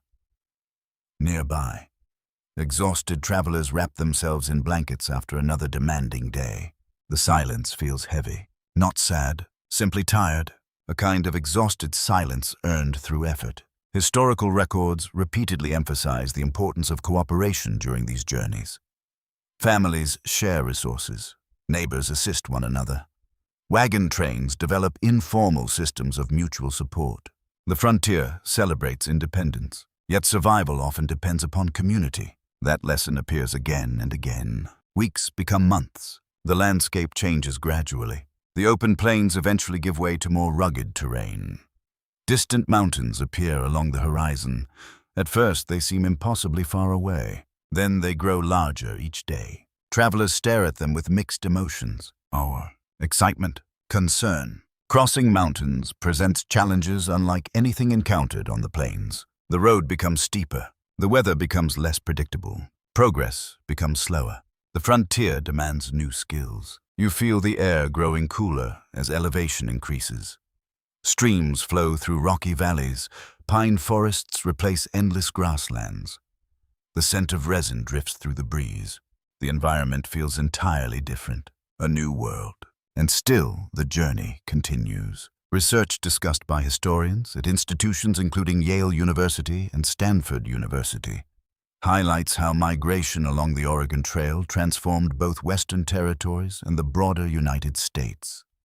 The movement influenced settlement patterns, economic development, and political debates for decades. Its effects spread far beyond the trail itself. Yet travelers living through the experience remain focused on immediate concerns: the next river, the next mountain pass, the next day's supplies. Historians continue debating the extent to which promotional literature shaped migration decisions compared with practical economic considerations. Some scholars emphasize idealized descriptions of Oregon. Others point toward land availability and financial opportunity. Both influences appear throughout surviving records. Human decisions rarely emerge from a single reason. The frontier keeps proving that point. As another evening settles across the mountains, campfires flicker beneath towering trees. Travelers gather close to the warmth. The air carries hints of pine, smoke, and approaching autumn. The road behind them is immense. The road ahead remains challenging, but Oregon is closer now. And beyond Oregon, another destination is about to seize the nation's imagination. A discovery in California will soon send shockwaves across the continent. Gold is waiting, and news of it is about to change everything. The news begins as a rumor, a quiet rumor. One person tells another. A traveler shares a story at a trading post. A newspaper prints a brief report. Most people pay little attention at first. The frontier has always produced rumors. Many prove false. This one does not. In early 1848, gold is discovered in California. At first, only a small number of people understand the significance. Then the reports multiply. More gold is found. Then still more. Suddenly the rumor becomes impossible to ignore. A fever begins spreading across the nation. Not a disease, an idea. And ideas can travel remarkably fast. You find yourself standing in a crowded eastern port city. The atmosphere feels electric. Men gather around newspapers, merchants discuss opportunities, sailors exchange stories about California. The conversations all circle back to one subject: gold. The word itself seems magical. A single discovery can transform an ordinary laborer into a wealthy man. At least that is the dream. Dreams have always pulled people toward the frontier. Few dreams have ever been stronger than this one. You watch a blacksmith pause his work to read a newspaper report. Nearby, a farmer visiting town listens carefully to the latest updates. A clerk studies maps while calculating travel routes. Everyone seems to be thinking the same thing. What if the stories are true? What if fortune is waiting in California? What if this opportunity never comes again? Those questions become difficult to resist. The result is extraordinary. Thousands decide to leave. Then tens of thousands. Soon hundreds of thousands. The movement becomes one of the largest migrations in American history. You travel west with a group of hopeful fortune seekers. Their backgrounds vary dramatically. Farmers walk beside merchants. Laborers travel beside educated professionals. Young adventurers mingle with experienced frontiersmen. Gold ignores social categories. The possibility of wealth attracts everyone. An intimate detail reveals itself during one evening camp. A former shopkeeper carefully folds and unfolds a letter from home before placing it back inside his coat. He has left everything familiar behind: family, friends, routine, security, all for a chance. The frontier often runs on chances. Some pay off, many do not. The journey to California proves demanding. Some travelers cross the continent by wagon. Others sail around the southern tip of South America. Still others travel by sea to Central America before continuing northward. No route is easy. Every route carries risks. Heat, disease, storms, accidents, exhaustion. The promise of gold must compete against reality. Reality fights hard. A historical fact recognized by virtually all historians is that the California gold rush triggered one of the most rapid population increases in American history.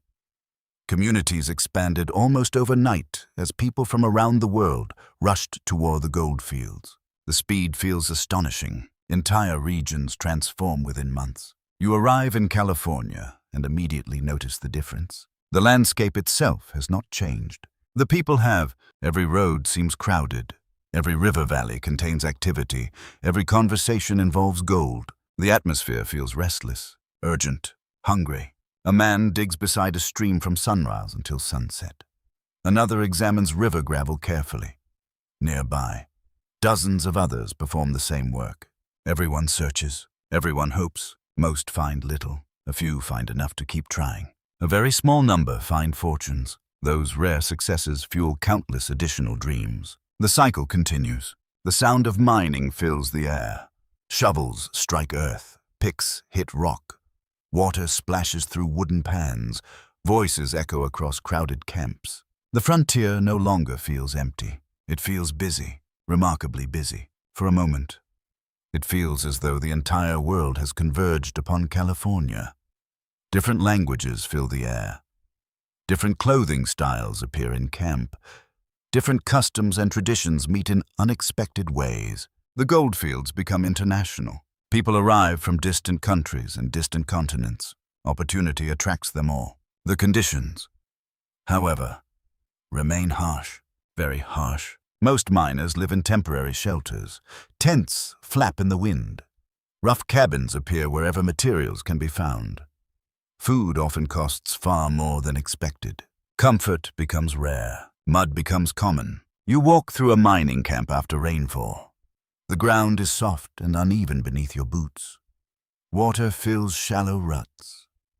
Clothing hangs drying between structures. The smell of wet canvas mixes with wood smoke. Nothing feels permanent, because very little is. A camp may thrive for months, then disappear. A new discovery elsewhere can redirect entire populations almost overnight.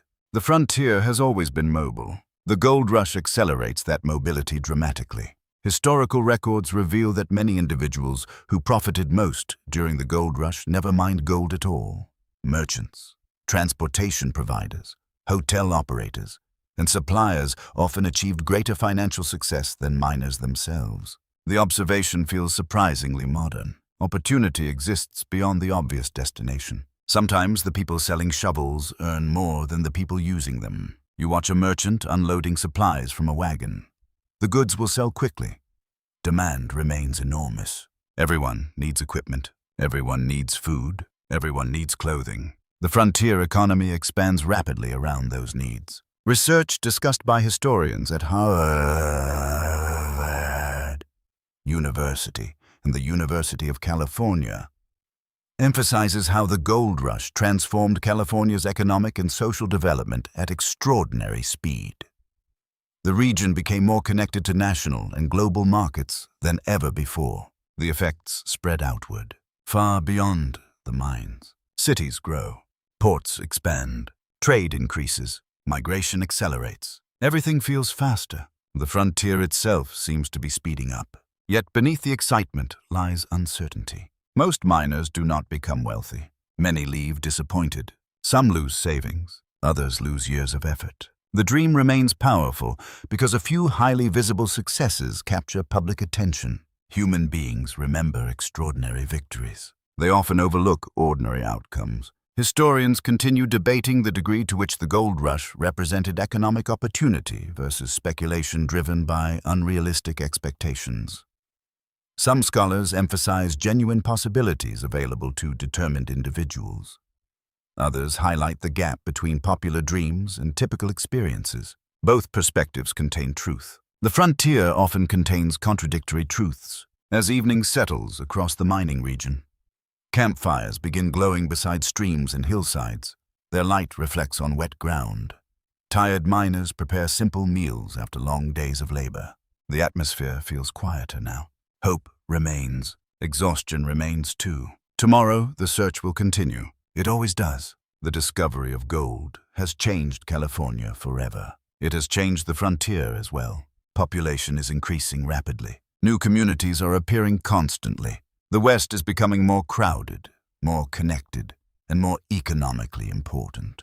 Soon, many of these temporary camps will evolve into something larger, something more permanent. Boomtowns are about to rise from the dust almost overnight, and with them will come a new chapter in the story of the American frontier. The gold remains in the rivers. The mountains remain where they have always been, yet the landscape feels entirely different now. People are everywhere. Where a quiet valley once held only a handful of travelers, hundreds now gather. Where a remote stream once flowed unnoticed, entire camps appear along its banks. Every new discovery attracts fresh arrivals. The transformation happens with astonishing speed. A miner finds promising deposits. Word spreads within days. Tents appear within weeks. Stores appear within months. An entire town may exist. The frontier has entered the age of the boomtown. You arrive at one such settlement shortly after sunrise. Thin layers of dust cover the main road. Fresh wooden buildings stand beside rows of tents and temporary shelters. Construction seems constant everywhere you look. Someone is building something. A store, a boarding house, a stable, a workshop. The sound of hammers echoes through the morning air. The town feels unfinished, because it is. Many boomtowns are perpetually unfinished. Growth moves too quickly for permanence. You walk along the main street. Wagons crowd the road. Horses stand tied outside businesses. Merchants display goods in doorways, hoping to attract customers. The atmosphere feels energetic, restless, almost impatient. Everyone appears to be chasing opportunity. A miner rushes toward the hills before daylight fades. A merchant unloads new supplies. A carpenter measures lumber beside a half-completed structure. Nobody wants to waste time. Time might equal money. And money is the reason many people came. An intimate moment unfolds outside a small general store. A young woman carefully writes prices onto a wooden sign while her father organizes merchandise inside. The family has never mined a single ounce of gold. Yet their future depends upon the people who do. The frontier economy grows increasingly interconnected. Success in one area creates opportunity elsewhere. A historical fact supported by extensive historical records is that many California boomtowns grew with remarkable speed during the gold rush era, with populations sometimes increasing from a few dozen people to several thousand within a short period. Such growth creates opportunities. It also creates problems, large problems. Roads become crowded, housing becomes scarce. Food prices rise. Law enforcement struggles to keep pace. The town feels alive and slightly chaotic. You pass a boarding house where travelers compete for limited beds. Nearby, a restaurant serves meals to a line of hungry customers stretching outside the door. Everything costs more than expected. Transportation costs money. Construction costs money. Food costs money. The frontier rewards those who arrive prepared. It punishes those who do not. The smell of fresh lumber fills the air. Newly cut wood lies stacked beside buildings. Sawdust covers sections of the street. The town is literally creating itself, board by board, nail by nail, day by day. For a moment, it feels as though the entire settlement is balancing between two identities. One part remains a rough frontier camp. The other part hopes to become a permanent community. No one knows which future awaits. That uncertainty defines boomtown life. Some settlements flourish, others vanish. The difference is not always obvious at the beginning. You stop beside a busy blacksmith shop. Sparks fly as metal strikes metal. The rhythmic ringing carries across the street. Customers wait patiently. Wagons require repairs. Tools require maintenance. Horses require shoes. A functioning frontier depends upon skilled labor, not just dreamers. The reality of the West often proves less glamorous than popular stories suggest. Behind every successful mining operation stands a network of workers, merchants, craftsmen, teamsters, and suppliers. Their contributions matter. enormously. As afternoon arrives, the streets become even busier. Dust rises beneath boots and wagon wheels. Conversations overlap from every direction. The town sounds alive, almost overwhelming. After years of quiet frontier travel, such activity feels remarkable. A visitor from an isolated mountain camp might barely recognize the place. The frontier is changing fast. Research discussed by historians at institutions such as the University of Chicago and Stanford University emphasizes that economic diversification occurred rapidly in many boomtowns. Communities often developed commercial services, transportation networks, and local industries beyond mining itself. That evolution proves important. Gold attracts people. Communities encourage them to stay. A miner may arrive seeking fortune. A merchant may arrive seeking customers. A teacher may arrive seeking students. A doctor may arrive seeking patients. Gradually, a temporary camp begins resembling a town. You notice a small school operating inside a modest wooden building. Children's voices drift through an open window. The sight feels significant. Schools suggest permanence. Families suggest permanence. Investment suggests permanence. The frontier is maturing, not everywhere, but in certain places. As evening approaches, lanterns begin appearing along the main street. Their warm glow softens the rough edges of the town. Businesses remain open. Customers continue arriving. The workday stretches late. Opportunity rarely respects office hours. The smell of cooking food drifts through the air. Restaurants and boarding houses prepare evening meals. Travelers gather to exchange stories and information. News remains valuable. Perhaps more valuable than ever. A rumor about a new gold discovery can alter fortunes overnight. A report about a profitable business opportunity can do the same. Information moves quickly through boomtowns, sometimes faster than facts. You sit inside a crowded dining room. Wooden tables fill the space. Conversations overlap in every direction. The room feels lively, yet beneath the energy lies uncertainty. Nobody knows how long the prosperity will last. That question follows every boomtown, always. Historical records reveal that some settlements disappeared almost as quickly as they appeared once resources declined or economic conditions changed. Others evolved into important cities that still exist today. Predicting which outcome would occur proved difficult, even for residents. Historians continue debating the relative importance of resource discoveries versus broader economic development in determining long-term success. Some scholars emphasize the central role of mining wealth. Others point toward transportation, commerce, and geographic advantages. The discussion remains active because no single explanation fits every community. The frontier rarely follows a single pattern. Different towns experience different destinies. Night settles across the settlement. Music drifts from one building.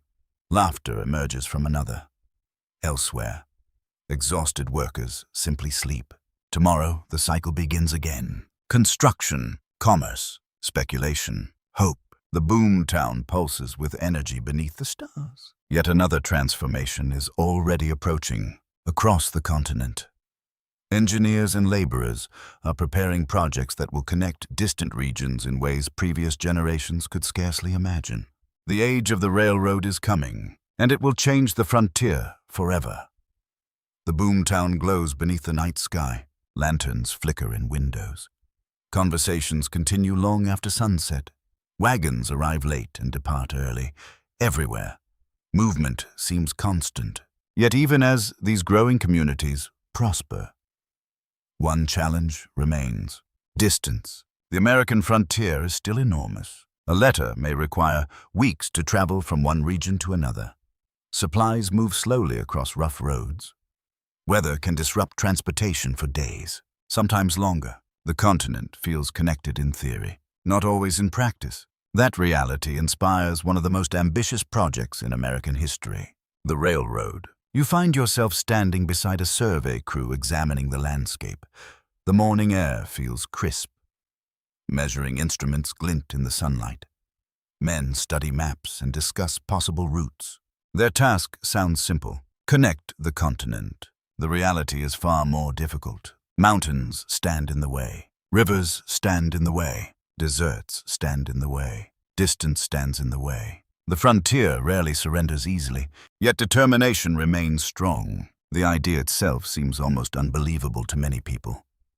A traveler who once spent months crossing the continent might someday make the journey in a fraction of that time. Such a possibility feels revolutionary, because it is. You walk beside workers preparing a rail line across open prairie. The landscape stretches endlessly toward the horizon. Grass waves beneath steady wind. The sky appears enormous. The workers seem small against such vastness, yet their efforts will reshape the continent. The sound of construction fills the air. Hammers strike metal. Shovels cut into earth. Voices carry across the worksite. Every rail must be positioned carefully. Every tie must be placed correctly. Precision matters. The project demands immense labor. An intimate moment unfolds during a midday break. A laborer removes a folded photograph from his pocket and studies it quietly while eating lunch. Perhaps it shows family. Perhaps it shows home. The image reminds him why he endures difficult conditions. Many frontier workers carry such reminders. Distance often strengthens attachment. The work resumes. The sun climbs higher. Sweat darkens shirts. Dust settles on clothing. Progress comes one section at a time, not quickly, but steadily. A historical fact recognized by historians throughout the world is that the completion of the first transcontinental railroad in 1869 dramatically reduced travel times across North America and transformed transportation, commerce, and communication.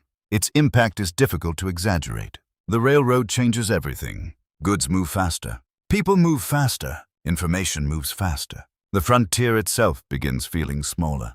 Not physically smaller, practically smaller. That distinction matters. You travel alongside a newly completed section of track. The steel rails stretch into the distance. Their straight lines contrast sharply with the irregular landscape. Then you hear it, a distant whistle. The sound grows louder. A train approaches. Smoke rises above the horizon. Wheels thunder against rails. The machine advances with remarkable confidence. To many frontier residents, the sight feels extraordinary, perhaps even unsettling. For generations, travel has depended upon animals, rivers, and human endurance. Now steam power introduces something entirely new. Speed, real speed. The train rushes past. Wind follows in its wake. Dust swirls briefly before settling again. The frontier has entered a different age. You board a train during one journey westward. Inside, passengers sit beside windows watching the landscape pass. Pass quickly. That is the remarkable part. Places that once required days to reach now appear within hours. Mountains still stand. Rivers still flow. Distances still exist. Yet they feel different. Less intimidating. The railroad changes perception as much as reality. A merchant who once hesitated to ship goods west now sees opportunity. A family considering migration now faces fewer obstacles. Investors imagine new possibilities. The frontier becomes increasingly accessible. Research discussed by scholars at Harvard University and Columbia University emphasizes that railroads accelerated economic integration across the United States. Regions once separated by geography became linked through transportation networks capable of moving people, products, and information at unprecedented speeds. The effects spread everywhere. Towns connected to rail lines often prosper. Towns bypassed by rail lines sometimes struggle. The railroad creates winners and losers. You arrive at a small settlement shortly after a rail connection reaches the area. The transformation is already visible. New businesses appear. Warehouses expand.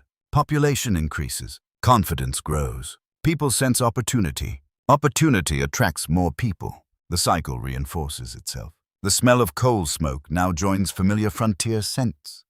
Horse manure, wood smoke, and fresh earth remain present. But the railroad introduces something new, industrial power. The scent lingers near stations and rail yards. It becomes part of the changing frontier. For a moment, it feels as though two eras are overlapping. A wagon train moves slowly along a nearby road while a train races across the landscape. Both belong to the same frontier, yet they represent different futures. One future is fading. The other is accelerating. The transition does not occur overnight. Change rarely does. Many regions continue relying upon traditional transportation for years. Wagons remain essential. Horses remain essential. The railroad simply adds another layer, a powerful layer. Historical records show that rail construction required enormous human effort. Workers faced difficult conditions, dangerous environments, harsh weather, and demanding schedules. The achievement came at a cost. Most major historical developments do. Understanding that reality matters. The frontier story includes ambition and innovation. It also includes labor and sacrifice. Historians continue debating the extent to which railroads drove Western settlement versus responding to existing migration trends. Some scholars view rail lines as primary catalysts of expansion. Others emphasize broader demographic and economic forces already underway. The debate persists because historical change rarely follows a single cause. Many forces move together, sometimes reinforcing one another, sometimes competing. Together, they shape outcomes. As evening settles across the plains, a train station glows beneath lantern light. Passengers arrive. Others depart. Freight waits on loading platforms. The atmosphere feels connected to distant cities, connected to distant markets, connected to distant futures. The frontier is no longer isolated in the way it once was. That transformation carries consequences, profound consequences. Among those affected most directly are the native nations of the Great Plains, the expansion of transportation networks, settlements, and commercial activity will reshape their world in fundamental ways. The next chapter of the frontier will not be defined solely by growth. It will also be defined by upheaval, and the plains themselves are about to change forever. The railroad stretches across the plains like a new kind of river, not a river of water, a river of steel. Trains carry passengers, freight, mail, and news across distances that once seemed almost impossible to overcome. Settlements grow beside stations. Merchants establish businesses. Farmers move westward in increasing numbers. From one perspective, the frontier appears to be thriving. From another, it is being transformed. You travel out onto the Great Plains once again. The landscape remains magnificent. Endless grasslands roll beneath immense skies. Wind moves through tall grasses in waves. Clouds drift slowly above the horizon. At first glance, little seems different, but appearances can be deceptive. The changes are already underway for countless generations. Native nations have adapted to life on these plains. Communities have developed sophisticated knowledge of seasonal movements, weather patterns, trade routes, and hunting grounds. The plains are not merely territory. They are home. That distinction matters. As railroads expand and settlement increases, pressures upon these communities grow steadily. More travelers arrive. More towns appear. More land comes under cultivation. The frontier becomes increasingly crowded, not by modern standards, but by frontier standards. The change feels dramatic. You ride across open grassland during an early morning journey. The air smells fresh after overnight rain. Dew clings to vegetation. In the distance, a herd moves across the prairie. The sight feels timeless, yet even timeless landscapes can change. One of the most significant changes involves the great bison herds that once dominated the plains. For generations, these animals have provided food, clothing, tools, and countless other resources for many indigenous communities. Their importance cannot be overstated. They shape economies. They shape traditions. They shape daily life. You watch a herd moving across the horizon. Thousands of animals travel together beneath the open sky. Their movement creates a deep rumbling sound that seems to rise from the earth itself. The sight is astonishing, almost overwhelming. For a moment, it feels as though the prairie itself has come alive. Historical evidence shows that bison populations once numbered in the millions across North America. Their presence influenced nearly every aspect of life throughout large portions of the Great Plains.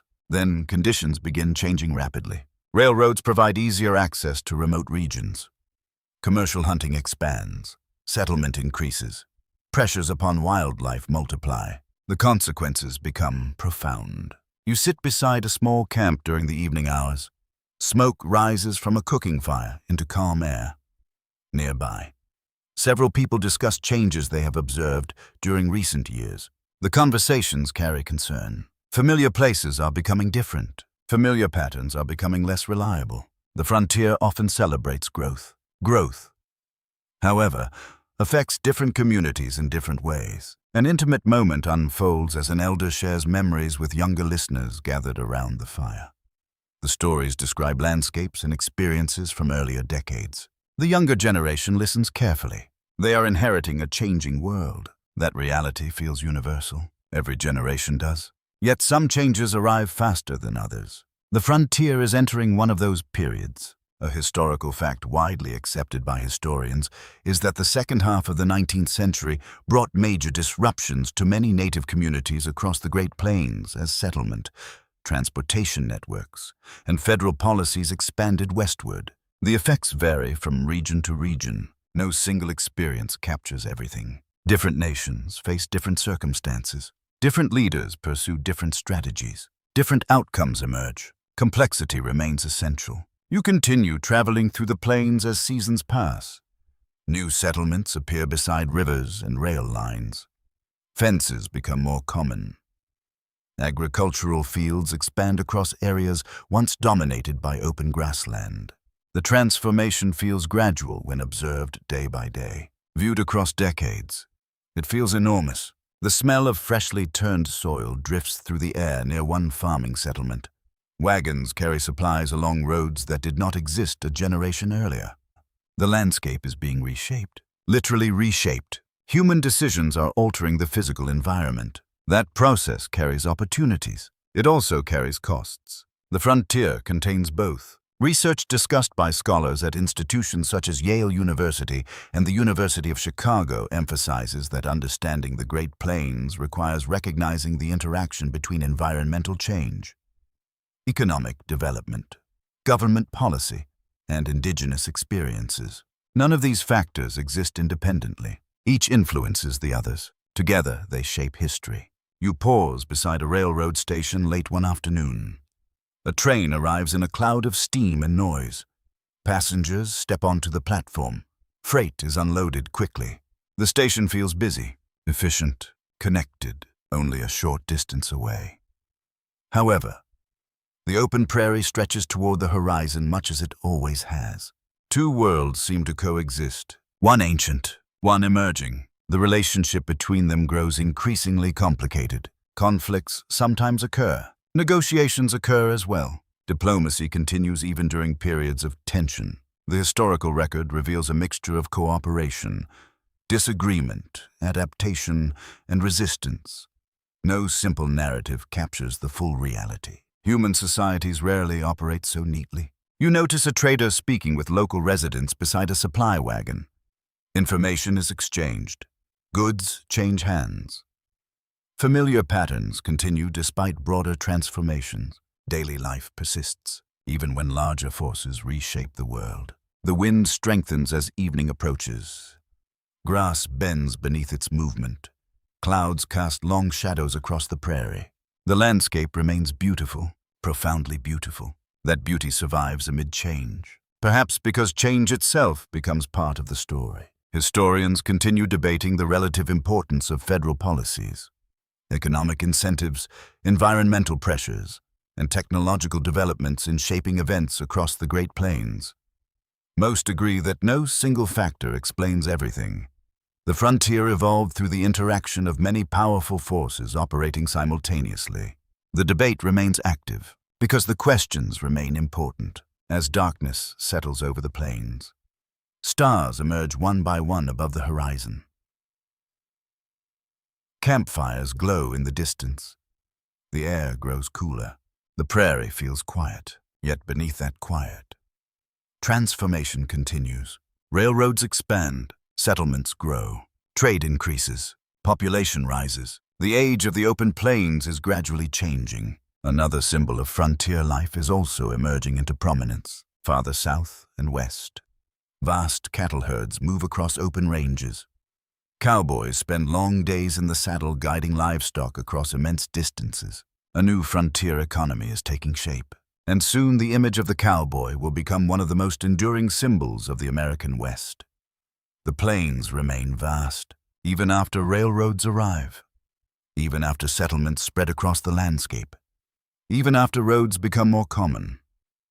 The horizon still stretches outward in every direction beneath enormous skies, and across these open spaces, a new industry begins to flourish. Cattle, lots of cattle. You find yourself standing beside a grazing herd during the early morning hours. The air feels cool. A faint mist lingers above a nearby stream. Thousands of animals spread across the grasslands. The sight is impressive. The sound is equally memorable. Lowing cattle fill the air with a steady chorus. Hooves rustle through grass. Leather saddles creak as riders move slowly among the herd. These riders become known as cowboys. Their image will eventually enter legend. Their daily reality is often far less glamorous. You ride beside a group of cowboys beginning another long day. Most appear tired. Their clothing shows signs of constant use. Dust covers boots and hats. Nothing about the job feels easy. That is because it is not. The cattle industry expands rapidly after the Civil War. Growing eastern cities demand beef. Railroads create new transportation opportunities. Open grasslands provide vast grazing areas. The combination proves powerful. A new frontier economy emerges. Cowboys play a central role within it. You watch them guide cattle across rolling terrain beneath the rising sun. The work requires patience, concentration, and endurance. A great deal of endurance. Hours pass in the saddle, sometimes entire days. The animals move when they choose, not when people prefer. The frontier continues, teaching humility, even to experienced riders. An intimate moment unfolds during a midday break.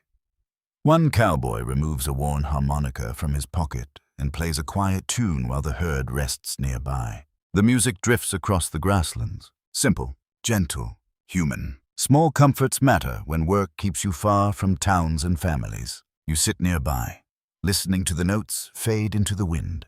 The scene feels peaceful, only briefly, because cattle drives rarely remain peaceful for long. A sudden storm can create chaos. A frightened animal can trigger panic throughout the herd. River crossings present constant challenges. The work demands vigilance, always. A historical fact accepted by mainstream historians is that large cattle drives became an important feature of the post-Civil War West. Moving livestock from ranching regions to railroad connections capable of transporting beef to eastern markets. The distances involved are remarkable. Hundreds of miles, sometimes more. You follow one cattle drive across the plains. Day after day, the herd advances slowly toward its destination. Dust rises beneath thousands of hooves. The smell of animals fills the air. The scent becomes unavoidable, part of daily life. Meals are simple. Sleeping arrangements are simpler. Cowboys often spend nights beneath open skies with little protection from weather. The romantic image comes later. The reality comes first. One evening, dark clouds gather unexpectedly. Thunder echoes across the plains. Wind begins pushing through the grass with increasing force. Everyone notices immediately. Storms command attention. The cattle notice too. That can be dangerous. Rain arrives suddenly. Lightning flashes across the horizon. The herd becomes restless, very restless. Riders move quickly to maintain order. Horses splash through mud. Voices compete with thunder. For a while, confusion dominates everything.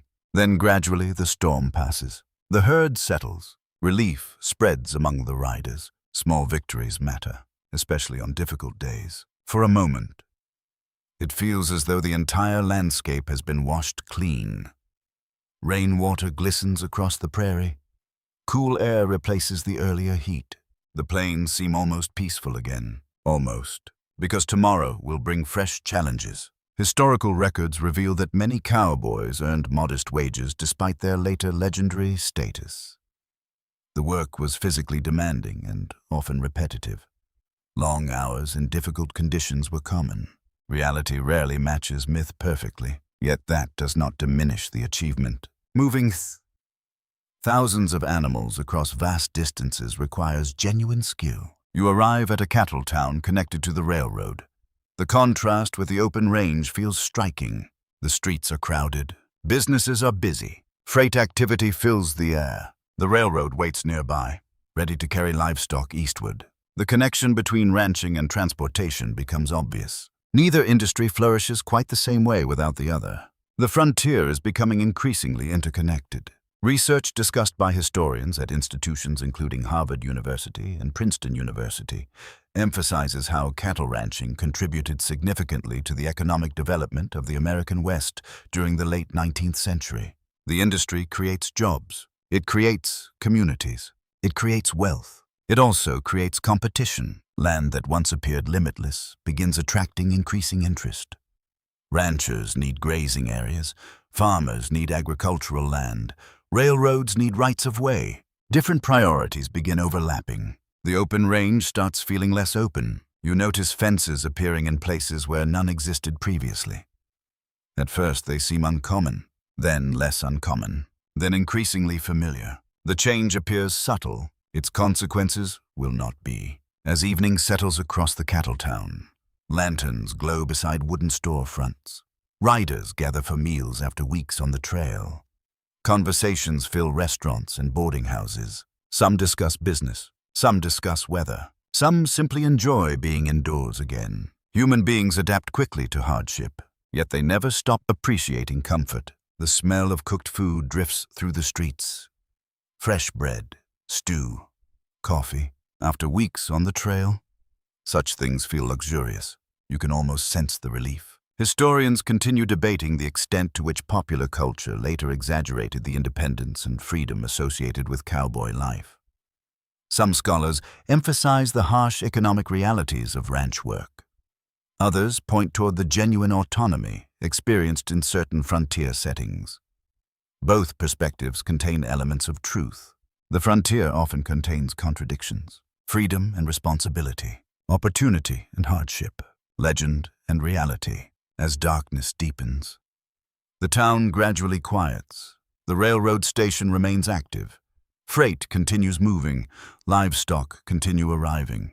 The frontier economy never truly sleeps. Yet change is approaching once again. More families are heading west. Many are not seeking gold. Many are not seeking cattle. They are seeking something simpler, land of their own. The homesteaders are coming, and they will transform the frontier in ways even cowboys cannot imagine.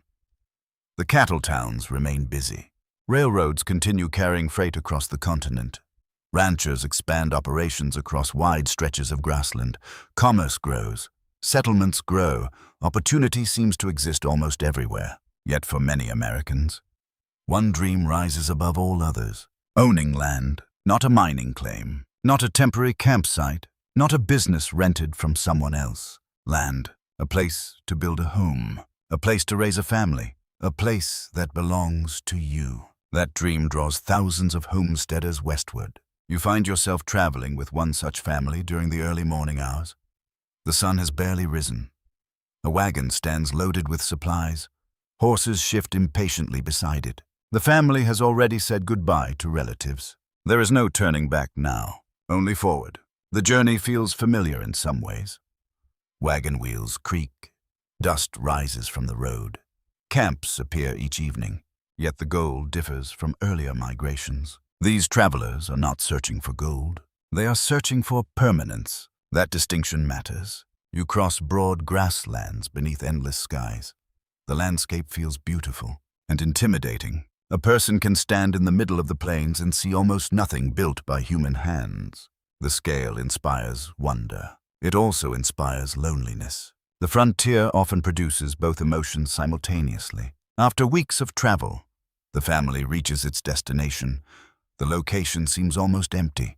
A few scattered settlers live nearby. The rest is open land, open sky, open possibility. You watch the father climb down from the wagon and study the landscape carefully. He says little. There is much to consider. Where should the house stand? Where should water be collected? Where should crops be planted? The future begins with decisions like these. An intimate moment unfolds as the family gathers around a simple meal beside the wagon. They have not yet built a house. They have not yet planted crops. They own very little, yet hope fills the conversation. Sometimes hope arrives before success. Often it must. The work begins immediately. Homesteading leaves little time for hesitation. A temporary shelter appears first, then fencing, then cultivated fields. Every improvement requires labor, a great deal of labor. The frontier rewards effort. Relentlessly, you spend a day helping gather sod from the prairie. Thick sections of grass and earth are cut carefully and stacked to create walls. The work feels surprisingly physical, heavy, repetitive, necessary, in regions where timber is scarce. Settlers use the materials available to them.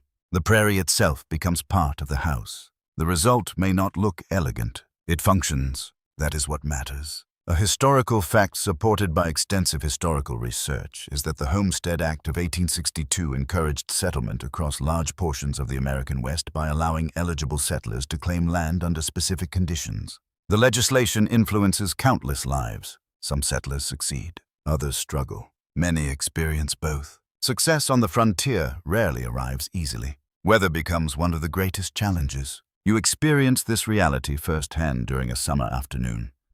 Heat settles heavily across the plains. The sun seems endless.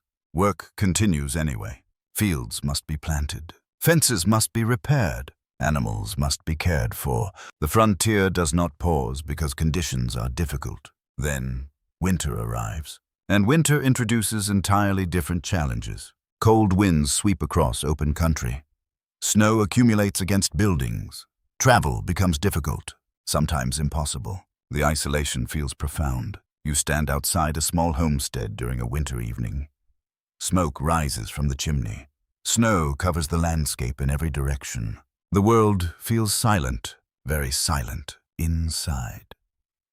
However, life continues. A family gathers around a stove. Clothing dries nearby. Supper simmers slowly.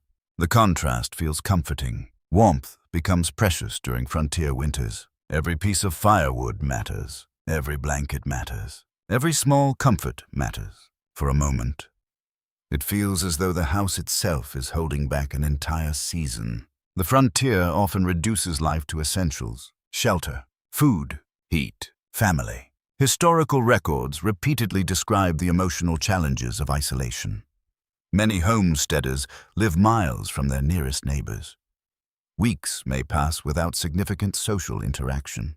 The loneliness can be difficult, very difficult, yet communities gradually emerge. A school appears, then a church, then a store. The pattern repeats across the frontier. Individuals arrive first, communities follow later. Research discussed by historians at institutions such as Yale University and Stanford University highlights the remarkable resilience demonstrated by many homesteading families. Building sustainable lives on the plains required adaptation, cooperation, and persistence under often challenging environmental conditions. Persistence becomes a defining characteristic, not dramatic heroism. Persistence, day after day, season after season, year after year. You visit a small settlement several years after the first homesteaders arrived. The transformation feels remarkable. Where open prairie once dominated, homes now stand. Fields stretch toward the horizon. Children walk to school. Businesses operate along a simple main street. The frontier is becoming rooted, permanent, established. Not everywhere, but increasingly.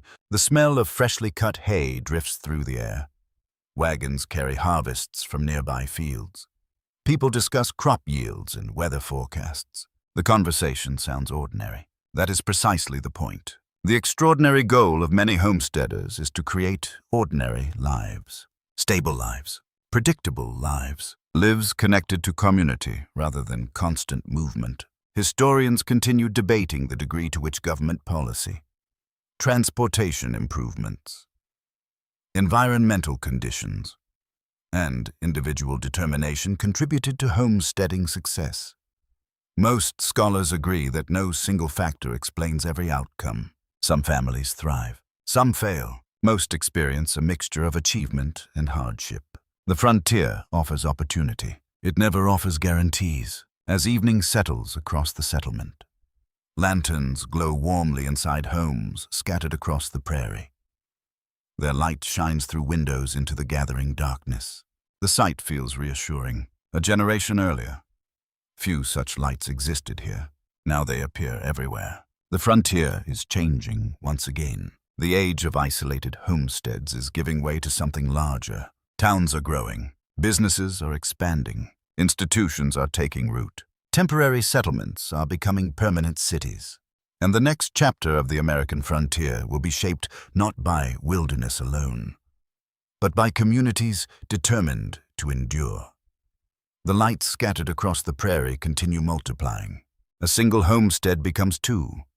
2 become 10. 10 become a settlement.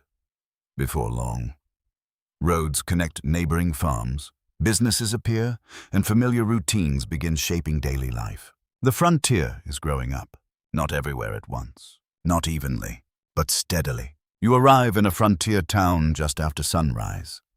The streets are still quiet. Store owners sweep wooden sidewalks. Delivery wagons roll slowly between buildings. Smoke rises from chimneys into the cool morning air. The town feels settled, confident, permanent. That confidence would have seemed remarkable only a few decades earlier. Many frontier communities begin with uncertainty. Residents wonder whether the settlement will survive. They wonder whether businesses will succeed. They wonder whether enough people will remain. Now some of those questions have answers. The town is still growing, still changing, yet it no longer feels temporary. You walk along the main street. Brick buildings stand beside older wooden structures. Signs advertise hotels, banks, pharmacies, and general stores. The variety feels significant. Communities are becoming more complex, more connected, more self-sustaining. An intimate scene unfolds outside a schoolhouse. Children arrive carrying books beneath their arms. Their parents exchange greetings nearby before continuing toward daily responsibilities. The moment feels ordinary, beautifully ordinary, generations earlier. Such institutions would have seemed unlikely in many frontier regions.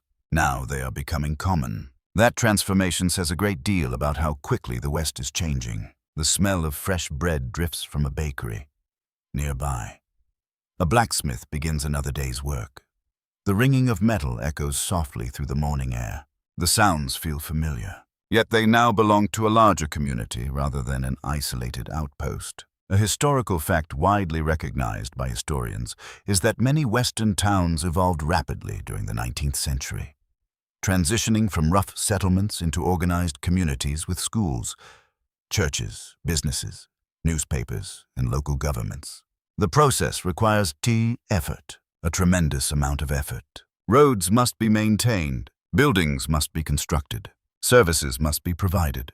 Communities do not emerge automatically. People build them. You enter a small newspaper office during the afternoon. The room smells faintly of ink and paper.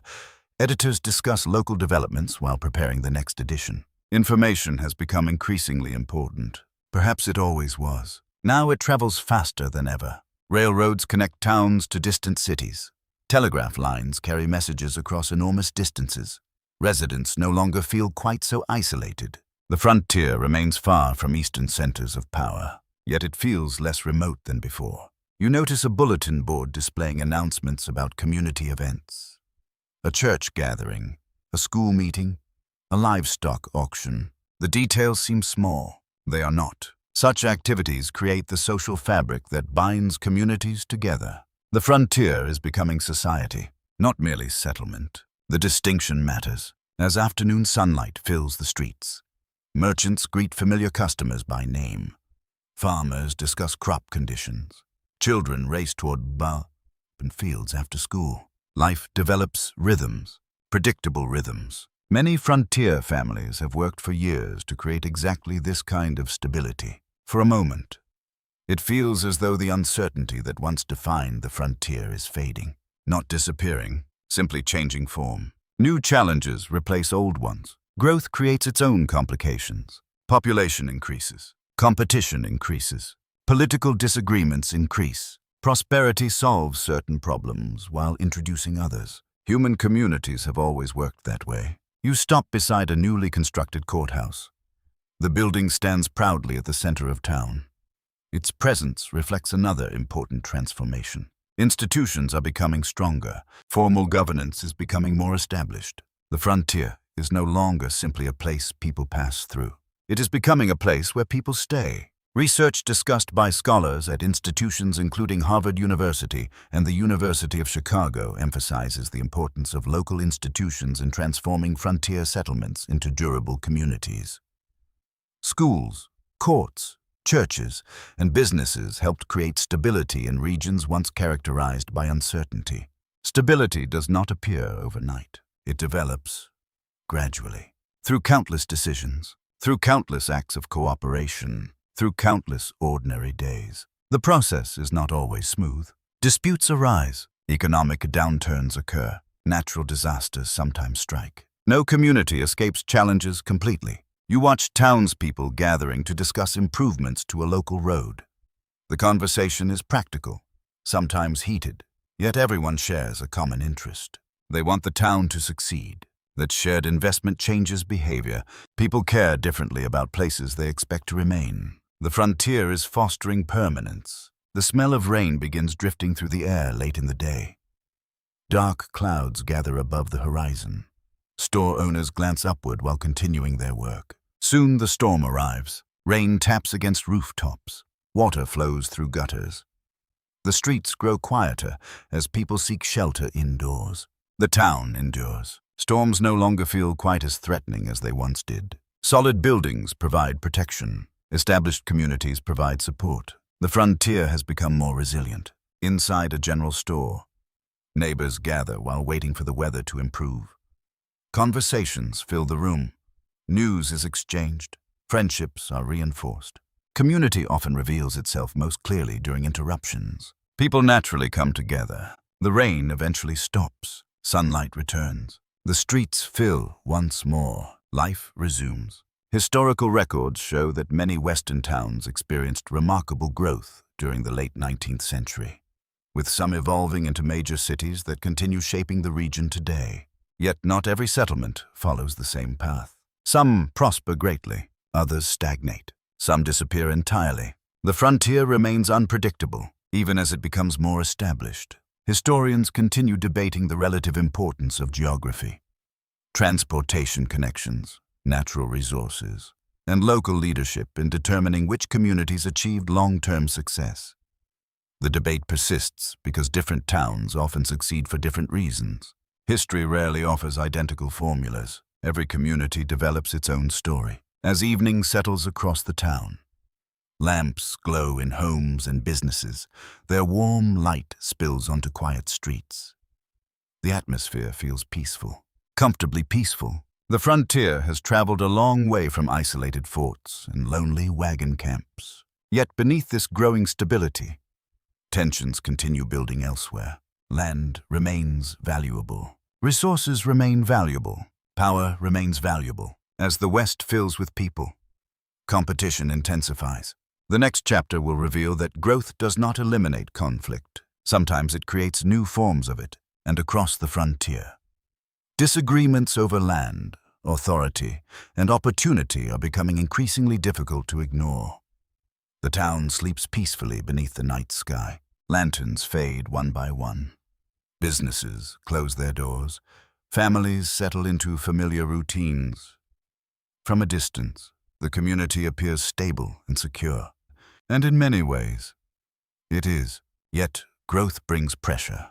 Pressure upon land, pressure upon resources, pressure upon relationships. The frontier has spent decades attracting people from different backgrounds, pursuing different goals, and carrying different expectations. As populations increase, those interests begin overlapping more frequently. The result is often competition, sometimes cooperation, sometimes conflict. You begin your journey through a region where these tensions are becoming increasingly visible. Farms stretch across land that only years earlier remained open prairie. Rail lines cut across the landscape. New towns continue appearing. The frontier feels crowded compared with earlier generations. Not crowded by modern standards, but crowded enough to change behavior. Land that once seemed limitless now carries value. Significant value. That simple fact influences everything. You watch two neighboring farmers discussing property boundaries beside a fence line. the conversation remains polite. Mostly. Yet underlying concerns are obvious. Ownership matters. Access matters. Water matters. Small disagreements can become larger disagreements surprisingly quickly. Human nature has not changed. Only the circumstances have. The frontier often amplifies existing tensions because resources remain uncertain. Weather can destroy crops. Economic downturns can reduce opportunities. Transportation changes can alter local fortunes. Success never feels guaranteed. When people feel uncertain, disputes often become more intense. An intimate moment unfolds inside a small farmhouse. A family reviews financial records by lamplight. Expenses are rising. Prices are changing. The conversation remains calm, but concern is visible. The frontier offers opportunity. It also demands resilience. Economic pressure affects ordinary households just as surely as dramatic historical events. Sometimes more so. You travel farther west, where ranchers, farmers, merchants, railroad companies, and local governments all possess competing interests. Each group believes its goals are reasonable, and often they are. The difficulty arises when different goals require the same resources, the same land, the same water, the same access. A historical fact recognized by historians is that the late 19th century frontier experienced numerous disputes involving land use, economic competition, political authority, and access to resources as settlement expanded across the West. These disputes vary enormously. Some remain peaceful, others do not. No single story captures every situation. Complexity remains essential. You stand beside a river flowing through a dry landscape. The water moves steadily between its banks. Nearby farms depend upon it. So do ranches. So do towns. The importance feels obvious. Water is life. Always has been. Always will be. In regions where rainfall remains limited, access to water becomes especially valuable. Decisions about its use can influence entire communities. The frontier teaches practical lessons. Few lessons are more practical than that. The smell of wet earth rises from the riverbank. Cottonwood trees rustle softly in the breeze. The scene appears peaceful, yet beneath the surface lies competition. Different people see different futures for the same landscape. That reality appears repeatedly throughout frontier history. You arrive in a county courthouse during a busy afternoon.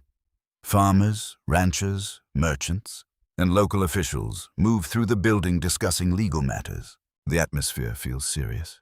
Not dramatic, serious. Many frontier conflicts are resolved through meetings, negotiations, and legal proceedings rather than violence. That detail sometimes receives less attention, yet it matters. Communities rely upon institutions because endless conflict benefits no one. Most people prefer solutions, even imperfect ones. Research discussed by scholars at institutions such as Princeton University and Yale University emphasizes that Western development involved extensive negotiation among competing interests, including private individuals, corporations, local governments, and federal authorities. The frontier is not simply a story of wilderness. It is increasingly a story of administration, rules, policies, decisions. Those elements shape outcomes as surely as geography. For a moment, it feels as though the frontier is entering a new phase of maturity.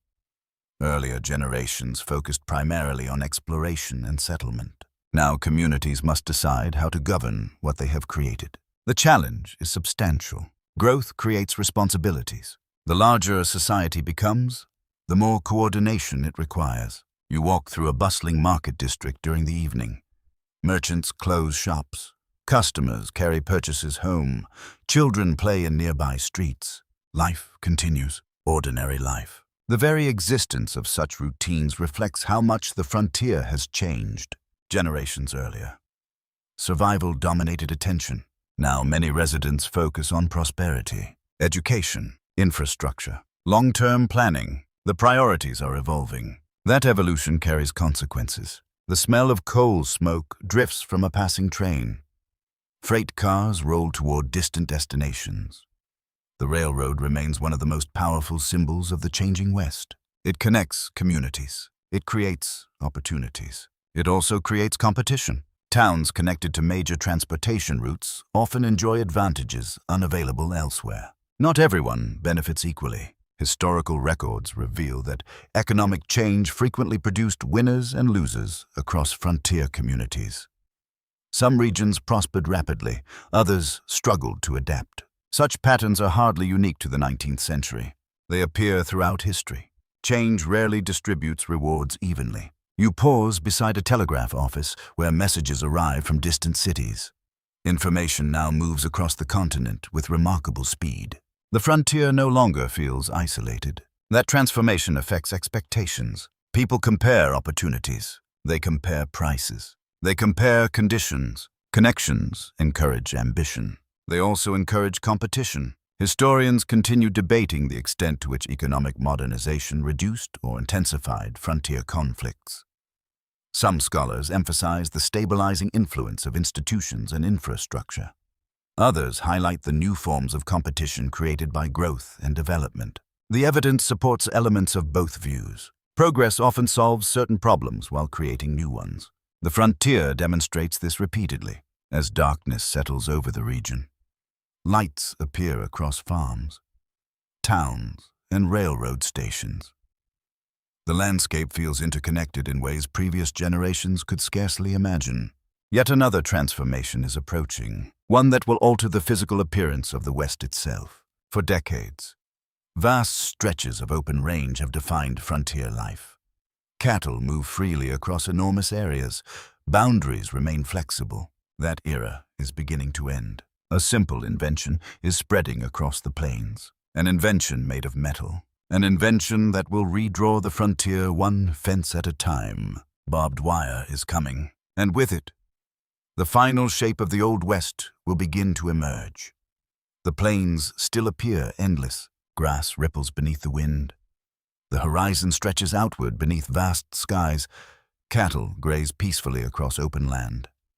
At first glance, the frontier seems much as it did years earlier. Yet a closer look reveals something new. Lines, thin lines, metal lines. They cut across the landscape in ways previous generations would never have imagined. Barbed wire is spreading across the West, quietly at first, then rapidly. The invention appears simple. Metal wire is twisted together, with sharp points placed at intervals along its length. The concept is straightforward. The consequences are enormous. You stand beside a newly constructed fence running across open prairie. The wire glints faintly beneath the afternoon sun. Wooden posts stretch into the distance. The barrier seems modest, almost insignificant, yet it represents a profound change. For decades, much of the frontier has been defined by openness.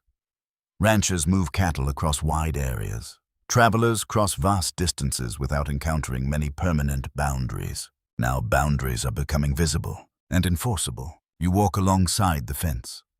Grass bends beneath the breeze. Birds perch briefly on the wooden posts before flying away.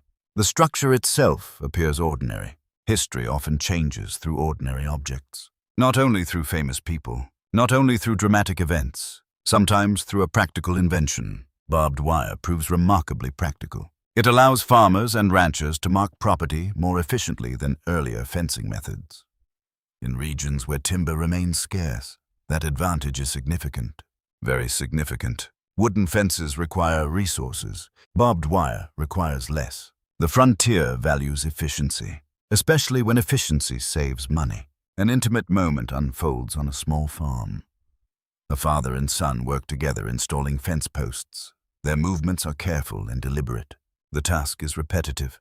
The purpose is clear. They are defining the boundaries of a future. Every post driven into the ground represents a claim, a statement, a plan.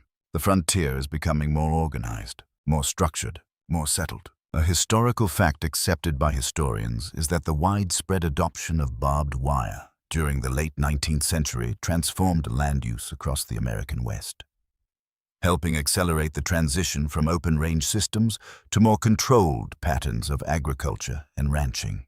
The impact reaches far beyond fencing itself. Property becomes easier to define. Livestock become easier to manage. Land becomes easier to divide. The landscape begins changing visibly. You travel across a region you visited years earlier. The difference is striking. Fields now occupy areas once dominated by open grassland. Fences mark boundaries that previously existed only on paper. Roads follow more predictable routes. The frontier feels different, less wild, more settled. For some people, this transformation feels welcome. For others, it feels like a loss. Both reactions make sense. Change often creates mixed emotions. The smell of freshly cut grass drifts through the air near a fenced pasture. Nearby, livestock graze within clearly marked boundaries. The scene appears peaceful, orderly, predictable. Many settlers appreciate exactly those qualities. Predictability is valuable, especially after generations of uncertainty. You stop at a ranch where several workers discuss recent changes. Their conversation reflects broader debates occurring throughout the West. Some praise the new fencing, others criticize it. Opinions vary. Experience shapes perspective. Farmers often view fences differently than ranchers accustomed to open grazing. The frontier rarely produces universal agreement. Research discussed by scholars at institutions including Harvard University and Stanford University highlights how technological innovations often influence social and economic relationships in unexpected ways. Barbed wire serves as an excellent example. A simple invention alters behavior. Behavior alters communities. Communities alter landscapes. The chain of consequences continues. You ride across the plains during a cool autumn evening. The setting sun casts long shadows across fields and pastures. Fence lines stretch toward the horizon like geometric patterns imposed upon nature.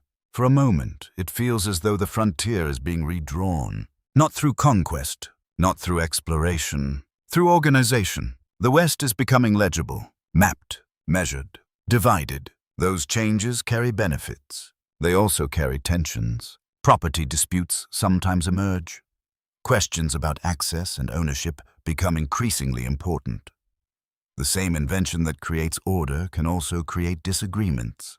Human beings remain wonderfully consistent. Give people boundaries. Soon they will discuss them extensively. The frontier is no exception. You arrive at a small town where local residents gather for an evening meeting.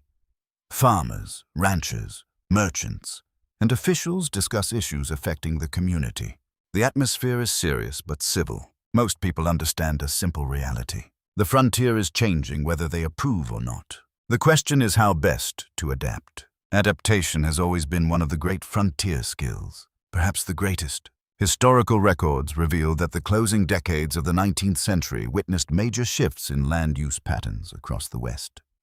Open-range systems gradually declined in many regions as fencing, settlement, transportation networks, and agricultural development expanded. The transformation unfolds over years, not overnight. Yet by the end, the difference is unmistakable. The old frontier is fading. A new West is emerging. The smell of coal smoke drifts from a distant railroad line. Telegraph wires run beside the tracks. Fence lines cross nearby fields. The landscape now contains multiple symbols of change. Technology, infrastructure, settlement, organization. Together they signal a broader transition. The frontier is becoming part of a modern nation. You pause beside a fence line as twilight deepens. The wire hums faintly in the wind. Beyond it, cattle graze peacefully beneath fading light. The scene feels calm, reflective. The endless openness that once defined so much of frontier life is gradually disappearing. Not entirely, but noticeably. Historians continue debating whether technological changes such as barbed wire should be viewed primarily as symbols of progress or symbols of loss. Some emphasize increased productivity and stability. Others focus on the disappearance of older ways of life. The discussion remains meaningful because both perspectives capture important truths. History rarely offers simple verdicts, only consequences, as darkness settles across the plains. Stars emerge overhead. The fence line becomes difficult to see. Yet its presence remains, much like the changes reshaping the frontier itself. The era of exploration has largely passed. The era of settlement is reaching maturity. Soon observers will begin speaking about something once considered unimaginable. The frontier itself is approaching an end, and the nation must decide what that ending means. The fence line disappears into the darkness.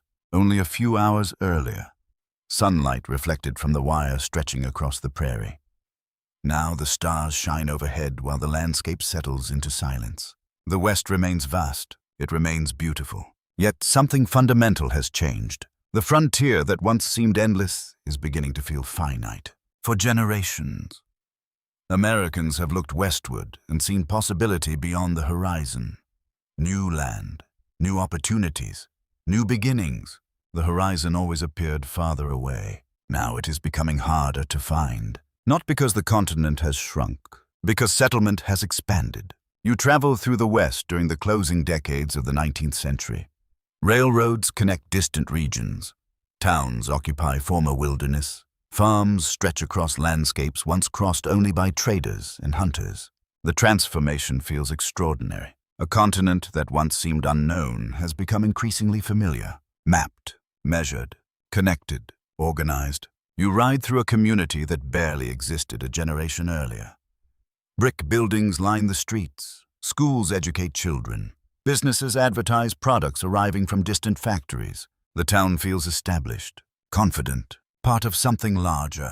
The frontier no longer exists at its doorstep. It has moved farther away, or perhaps it has disappeared entirely. That question occupies many minds. You notice a local newspaper editor reviewing reports from around the nation. Railroads continue expanding. Population continues growing. New territories continue developing, yet the spaces between settlements are shrinking. The pattern is unmistakable. The frontier is closing. An intimate moment unfolds as an elderly resident sits outside a store, watching the afternoon activity. He remembers earlier decades. He remembers wagon trains. He remembers rough roads. He remembers uncertainty. Now children walk home from school while freight arrives by train. The changes feel almost unbelievable, especially to those who witnessed them firsthand. The smell of coal smoke drifts through the air from a nearby locomotive. The scent has become familiar across much of the West. Earlier generations associated the frontier with campfires and horse sweat.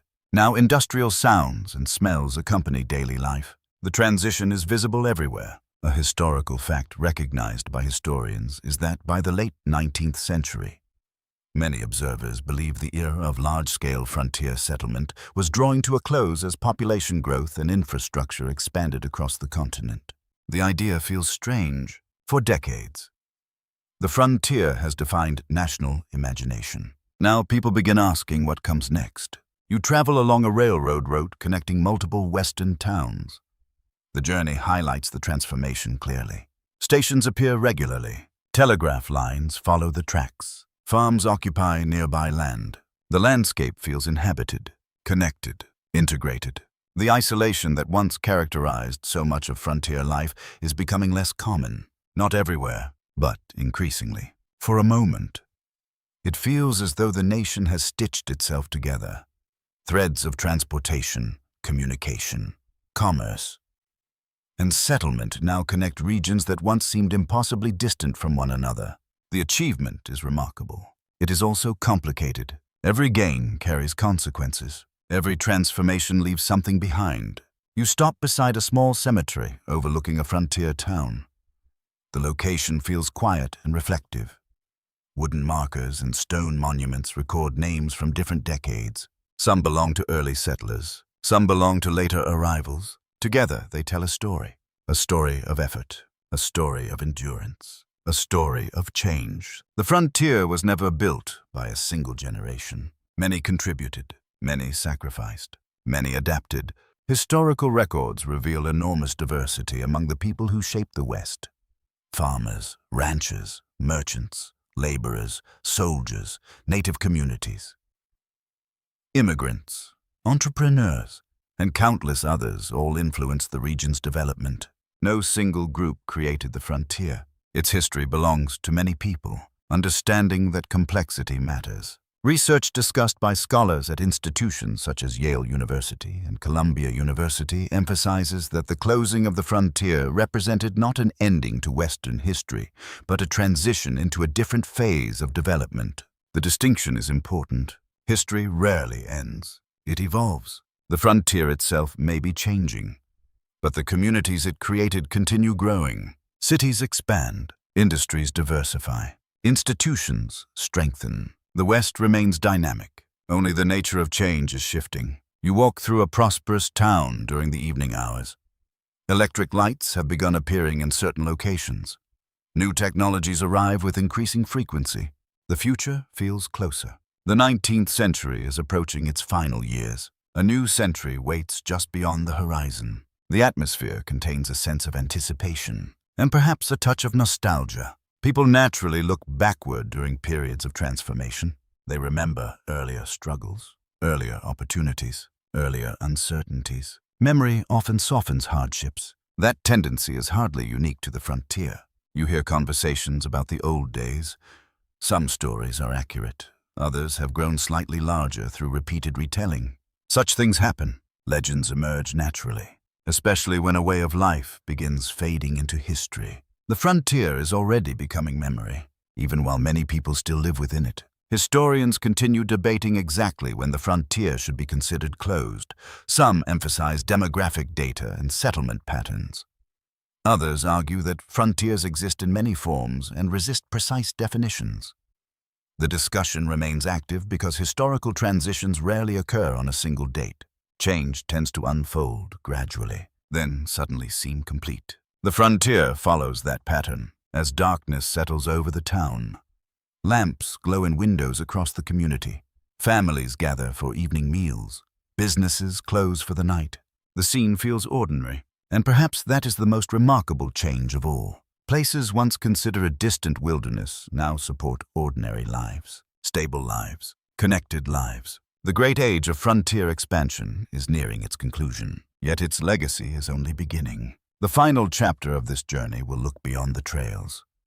Railroads, towns, and fences to consider what the American frontier ultimately created. Not merely a region, but an idea that will endure long after the frontier itself has changed. The lights of the town glow softly beneath the night sky. Railroad whistles echo in the distance. Wind moves gently through trees planted by families who arrived years earlier.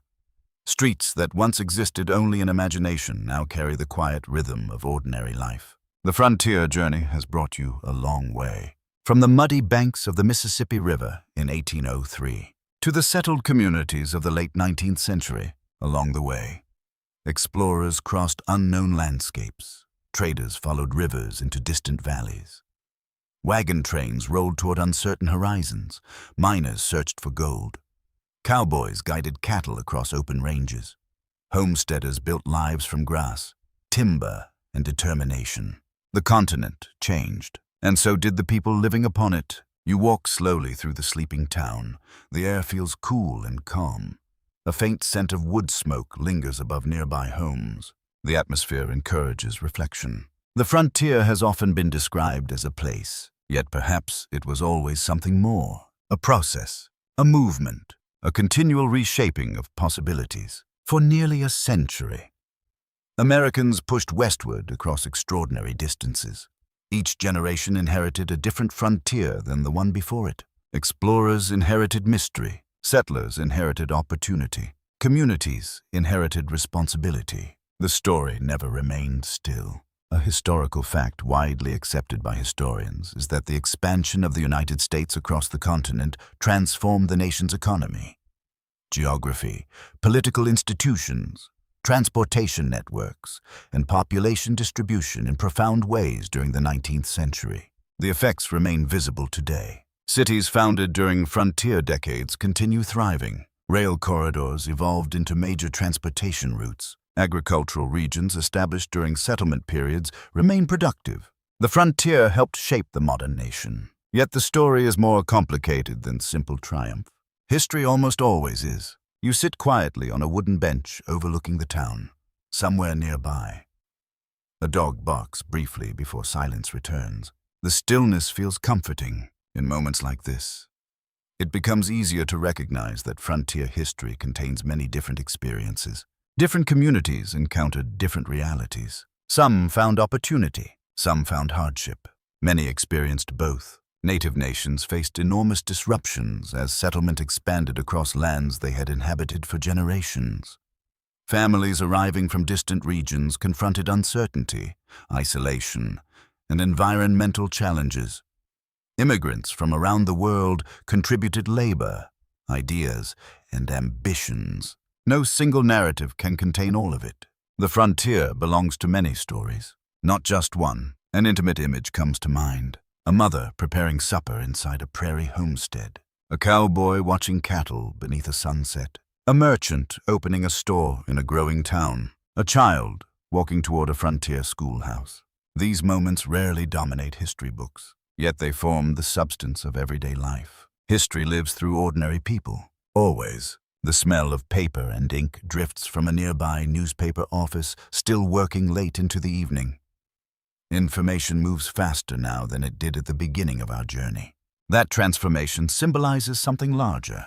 The frontier reduced distance, not physically, practically. The continent became more connected through roads, rivers, telegraphs, railroads, and communities. Isolation gradually gave way to connection. Research discussed by scholars at institutions including Harvard University and Stanford University emphasizes that Western expansion cannot be understood through a single explanation.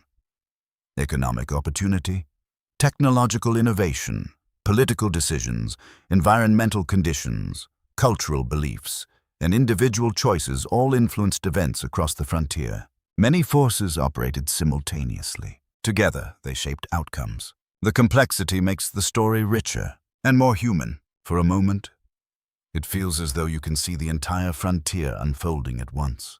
The Missouri River carrying explorers westward. The Oregon Trail winding across the plains. The California goldfields crowded with dreamers. The cattle drives stretching toward distant railheads. The homesteads glowing beneath winter skies. The towns growing where camps once stood. Each scene connects to the next. Each generation builds upon the efforts of those who came before. The frontier is not a single event. It is a chain of transformations. You look toward the horizon one final time. The horizon remains. It always will. Human beings naturally seek new frontiers. Not necessarily geographic frontiers, sometimes technological, sometimes scientific, sometimes social. The specific challenges change. The impulse remains familiar. That may be one of the most enduring legacies of the American frontier, the belief that the future contains possibilities not yet fully explored. Historical records reveal countless examples of persistence throughout frontier history. Families rebuilt after storms. Communities recovered from economic setbacks. Travelers continued despite exhaustion. Settlers adapted to unfamiliar environments. The pattern appears again and again. People faced uncertainty, then moved forward anyway. Historians still debate the broader meaning of the frontier in shaping national identity. Some scholars emphasize individualism and opportunity. Others focus on institutions, cooperation, and collective effort. Most agree that the frontier left a lasting influence upon American culture, even if its exact significance remains open to interpretation. The debate continues because the subject remains important, and because history rarely provides simple answers. The night grows deeper. The town grows quieter. The frontier itself has changed beyond recognition since 1803. Yet traces remain. In roads, in cities, in place names, in family histories, in collective memory. Most of all, perhaps, in stories. Stories passed from one generation to another. Stories that preserve both achievement and hardship. Stories that remind us how dramatically a continent can change within a single lifetime. You take one final look at the sleeping town. The journey is complete. The riverbanks, mountains, plains, trails, railroads, camps, and communities now belong to memory. A long memory, a fascinating memory. And tonight, as the frontier settles gently into the distance, you can finally rest. For those of you still listening, thank you for joining this long journey across the American frontier, from the Louisiana Purchase to the closing years of the Wild West. You have traveled beside explorers, settlers, traders, cowboys, homesteaders, and communities that helped shape a continent. I would love to know which part of the story stayed with you most. Was it the vast Oregon Trail, the lonely frontier forts, the gold rush boomtowns, the cattle drives, or the quiet determination of homesteading families? Leave a comment and share your favorite moment. Your thoughts help bring these stories to life for everyone listening. And if you enjoyed this journey, there are many more waiting for you on the channel. Perhaps another forgotten frontier, another distant civilization, or another remarkable chapter of history is already waiting just beyond the horizon. Until then, thank you for your company, your curiosity, and your time. Blessings to you and your family.